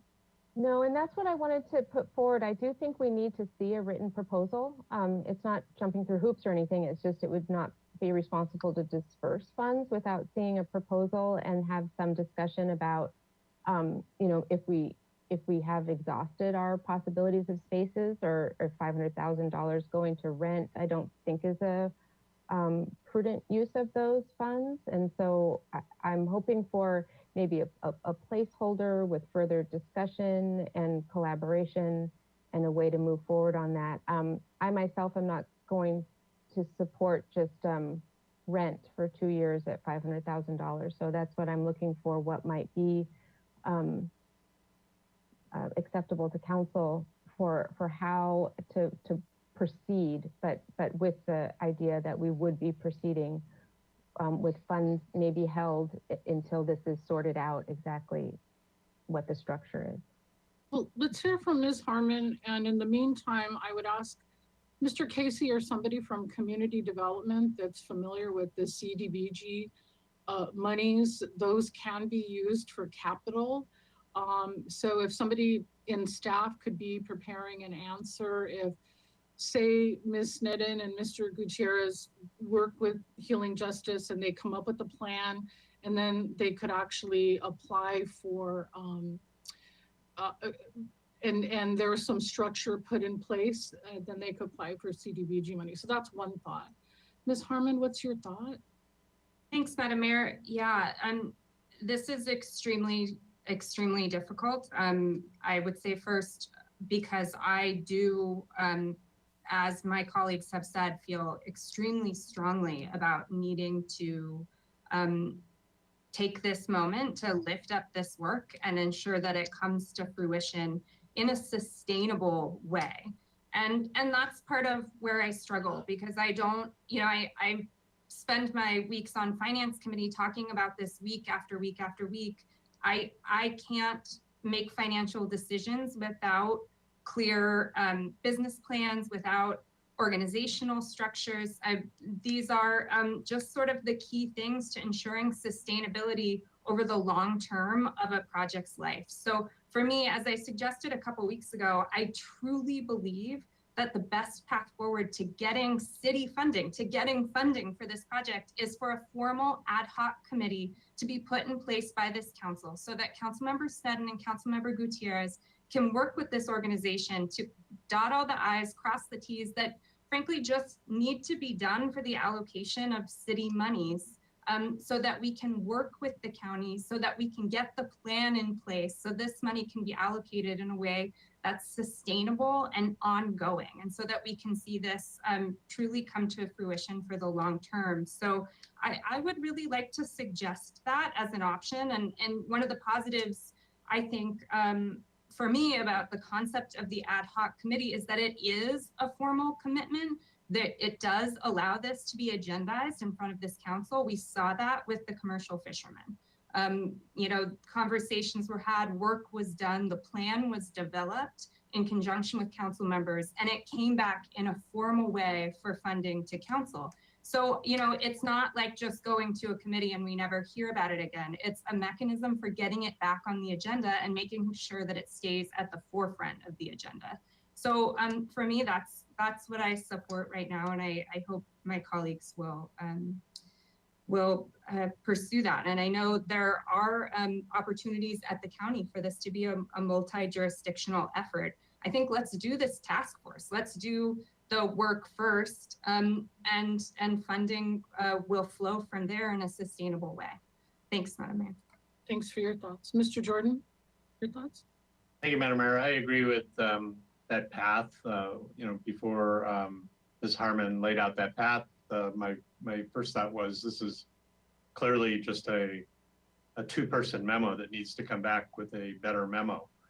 It needs to be fleshed out, but I agree with her thoughts also that if you put it in the form of a ad hoc or subcommittee, that legitimizes it and it will be back with the equivalent or better of a two-person memo anyhow, because we've got a reporting requirement to come back to us. So I would suggest that too. On its face value right now, with just a number in each year, I'm not going to be supportive as it is now. Thanks. Mr. Friedman? Thank you. I am supportive of Councilmember Harmon's suggestion to recommend Councilmember Sten, Councilman Oscar Gutierrez to form this committee. And some of the things they could look at is the CDBG process, so that there would be opportunity to apply for those funds and also have a plan. So next year, even though it is a 2-year budget, we can make adjustments as part of next year's budget as well. So I think there is an opportunity for council members to work and get that plan developed and to get some support, and also to go out and get foundation support and philanthropic support, so that there is broader community support than the city. We would gladly be a partner with this, and I think the more community support we have, and I think Councilmember Sneddon and Oscar Gutierrez have shown a commitment to this, and I would look forward to them working on this and being able to really work on this and bring it back. So thank you. Very good, right. And the group is already connected to the Santa Barbara Foundation, and I know there's a lot of resources there. So Mr. Gutierrez? Thank you, Madam Mayor, and I appreciate my colleagues' comments. I just feel that, delaying this and I understand and respect the suggestion about having an ad hoc committee, but other groups that have asked for money didn't have to go through this process. And I just feel that, when they came to us last year, I, for one, can say that I got over 3,000 emails from people asking for this. You could just, from tonight's meeting, you could see how many people called in compared to the other groups that we're giving money to that we didn't even question at all. I just feel that, now is the time to show our support, and I have faith that they'll be able to succeed in this endeavor. I also want to just say a little appreciation to city staff for putting this on here, because I know that it's a big ask, but you still went through with it. So I appreciate that. And if my colleagues want to have this go through another process, if that's our only option, then I'll support it. So yeah, that's what I have to say right now. Thank you. Thank you. Any other comments on this particular item? Okay, let's scroll down. Is that, did we vote on the commercial fishermen yet? Okay, I thought we had something. Thank you. So the next item to make a motion on is the upper level needs assessment for the library, and that is the leading to a teen center, a teen space rather, at the library. Is there a motion, please? I'll make that motion. Thank you. A second. A second from Mr. Jordan. Any discussion? Let's take a vote, Ms. Gorman. This is a motion by Councilmember Friedman, seconded by Councilmember Jordan, for the library upper level needs assessment. Mayor Pro Tem Oscar Gutierrez. Aye. Councilmember Alejandro Gutierrez. Aye. Councilmember Harmon. Yes. Councilmember Sneddon. Yes. Councilmember Friedman. Yes. Councilmember Jordan. Yes. Mayor Maria. Aye. I've had 7 votes. And the final one is to match grants for the commercial fisherman project. Ms. Sneddon? Oh, Madam Mayor, I'll defer to Councilmember Jordan for the motion on the commercial fishermen, but I was hoping we could after that go back so we have a formal motion to form an ad hoc committee and have that formalized after this. I think we weren't quite finished with the healing justice one with the motion. We can go back to that, sure. Mr. Jordan, is there a second? Oh, you seconded it, Ms. Sneddon. Okay. I'm moving it. Yep. Thanks. Let's take a vote. I don't see anyone wanting to make a comment, so thank you. This is a motion by Councilmember Jordan, seconded by Councilmember Sneddon, in support of the commercial fishermen item. Councilmember Alejandro Gutierrez? Yes. Councilmember Harmon? Yes. Councilmember Sneddon? Yes. Councilmember Friedman? Yes. Councilmember Jordan? Yes. Mayor Pro Tem Oscar Gutierrez? Aye. And Mayor Maria? Aye. That's 7. So Ms. Sneddon, come on back. I had assumed, oh, Mr. DeMartini, yes. Yes, Madam Mayor, thank you so much. Apologize for interrupting. There is an item that does need a vote from the council, please. It is for Parks and Recreation, the Summer Nights program. So I just confirmed with staff on the side here that the amount that was included in the council general report is not currently included in the recommended budget. So it does require an action of the city council to go ahead and appropriate those funds. It's recommended that in fiscal year 2022, it's $40,065. And in fiscal year 2023, it is $50,128. Again, apologize for that late entry there, but that does need an action, please. Thank you. I'll ask for a motion on that. Mr. Friedman? I'll move that. I'll second. Thank you, Mr. Gutierrez. Any discussion? We'll take a vote on the Summer Nights program, please.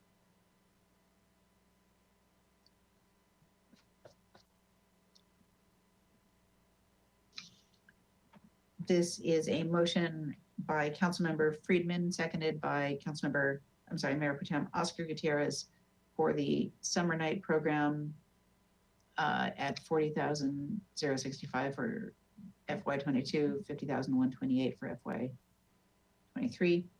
Councilmember Harmon. Yes. Councilmember Sneddon. Yes. Councilmember Friedman. Yes. Councilmember Jordan. Yes. Mayor Pro Tem Oscar Gutierrez. Aye. Councilmember Alejandro Gutierrez. Yes.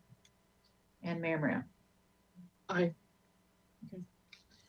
So that had 7. And so now, Ms. Sneddon, you have the floor. Thank you, Madam Mayor. So I had 2 loose ends to tie up. One was, and I'm not sure there will be a second, but I wanted to see if there was interest in 100,000 additional dollars for fire mitigation. I don't hear a second, Ms. Sneddon, so. I'll support that motion. Let me ask what that would go for, Ms. Sneddon. I think that's a lot of money, and if it, if you're thinking that it would go to private property owners so they could clear their land, I'm sorry, I can't support that. I think that's their responsibility. So. Could it go to the fire department to support clearing vegetation where they see the need? Chief Males, are you still with us? Or Mr. Casey? I'm not familiar with the function. Madam Mayor, members of council, thank you. That's a great question. We're still trying to really ascertain what our jurisdiction is on private property. As I mentioned yesterday, we have environmental and biological concerns that come up as soon as we're involved. But there are other agencies that have been able to begin work in private property areas with the approval of the property owner in a situation where the private property owner couldn't afford to do the brush clearance. There has been past practice with other departments where they have come up with a plan to mitigate that. With that said, there are other areas of public property where we would be able to put that money to use. So I'm confident that we would be able to use it. However, I'm also cognizant of the fact that we do have budget constraints, and I'm, seeing that you're agonizing over the budget this evening. The $100,000 in CWPP is, and for the Community Fuels Treatment Network is excellent. And that is going to go a long way to protecting the entire community. Could we use the extra money and begin work in the coastal areas and other areas in the city that are on public property? Yes, we absolutely could. So I'll just, throw that out that yes, we could use the money, but also I think the $100,000 is going to keep us busy throughout the whole year, helping the entire community. Thanks. I'll remind us that, 2 of the fire items already passed that were not budgeted. So we have done our part for fire safety, but, you got a second. So if there's any other discussion, otherwise let's take a vote. Madam Mayor.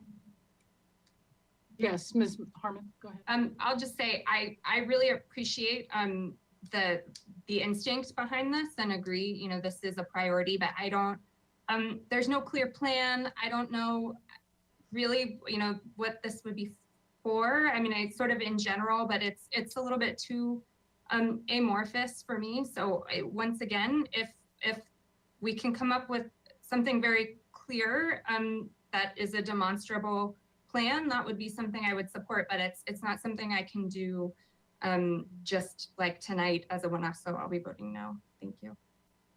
Thanks. We'll take a vote. It's for 100,000.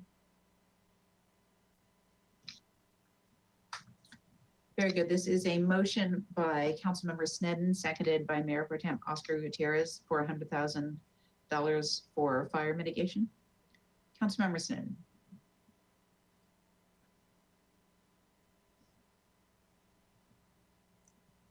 Ms. Snedden, are you there? We'll come back to Councilmember Snedden. Looks like she may have gone offline, so she can come back. Councilmember Friedman. No. Councilmember Jordan. No. Mayor Pro Tem Oscar Gutierrez. Aye. Councilmember Alejandro Gutierrez. No. Councilmember Harmon. No. Mayor Maria. No. So that already fails, 5 no votes. I'm sorry if we lost her. And it looks like she, Councilmember Snedden, I believe, is back on now. Councilmember Snedden, are you there? Okay. Any other motions to be made here?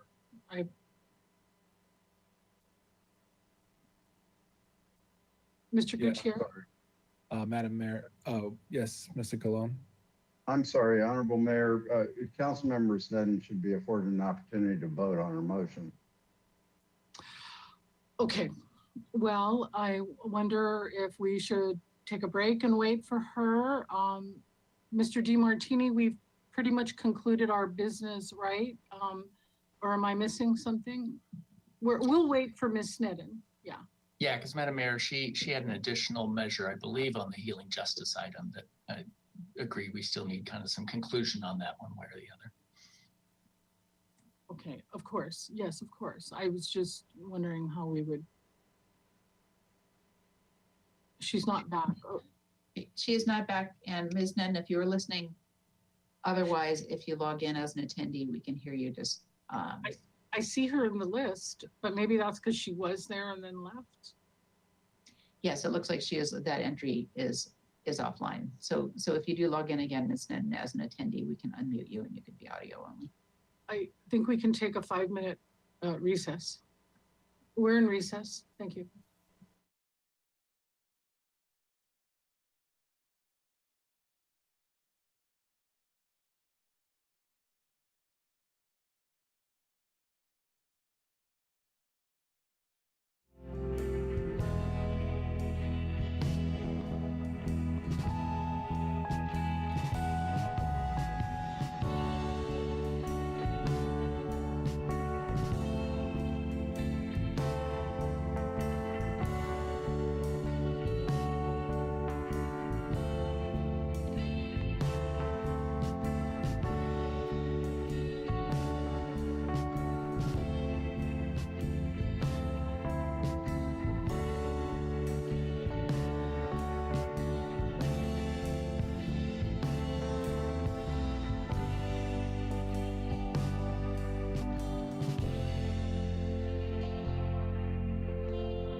we need you to vote on that last motion. I'm not sure what was the last thing you heard, but it was 5 no's and 1 yes, so.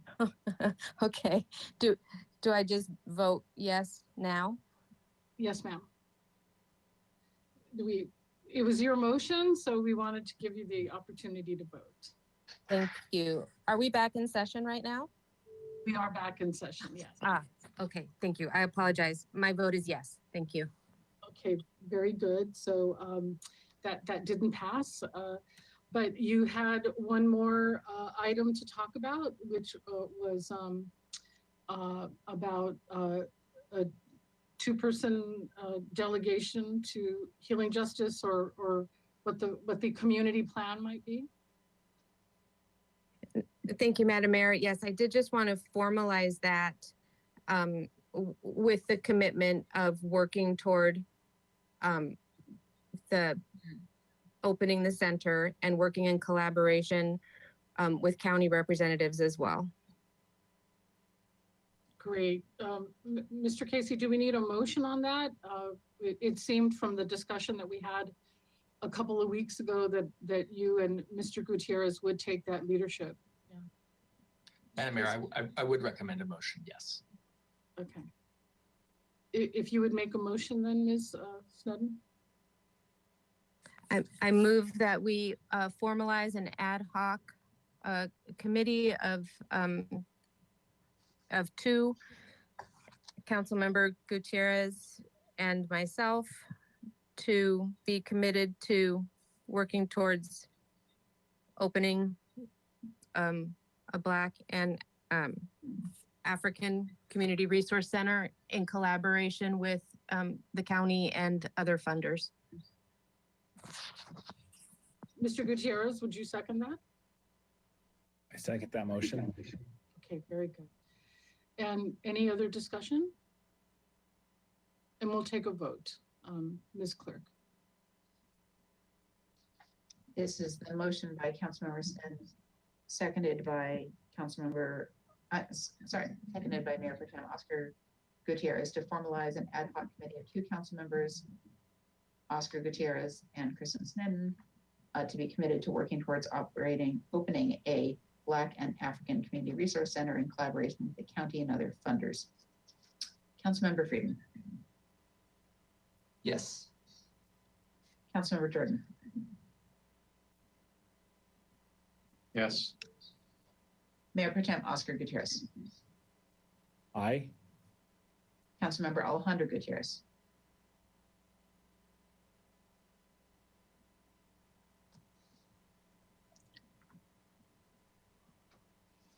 Ms. Gutierrez, are you with us?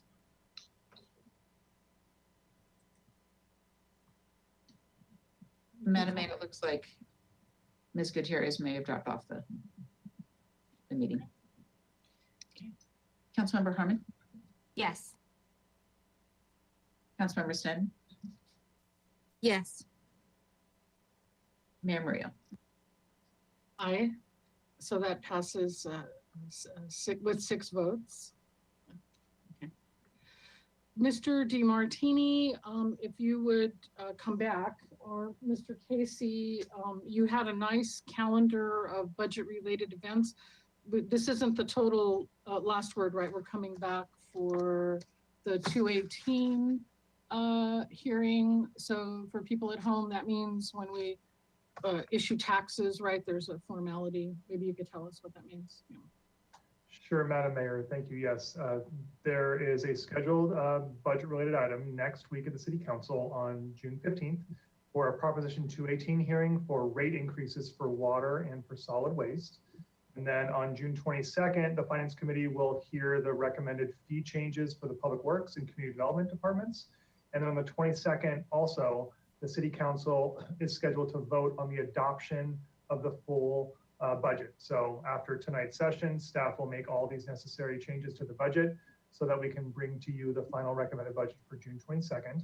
And then on the 29th, on consent, there'll be an item before the City Council to approve of community developments and Public Works' fee changes.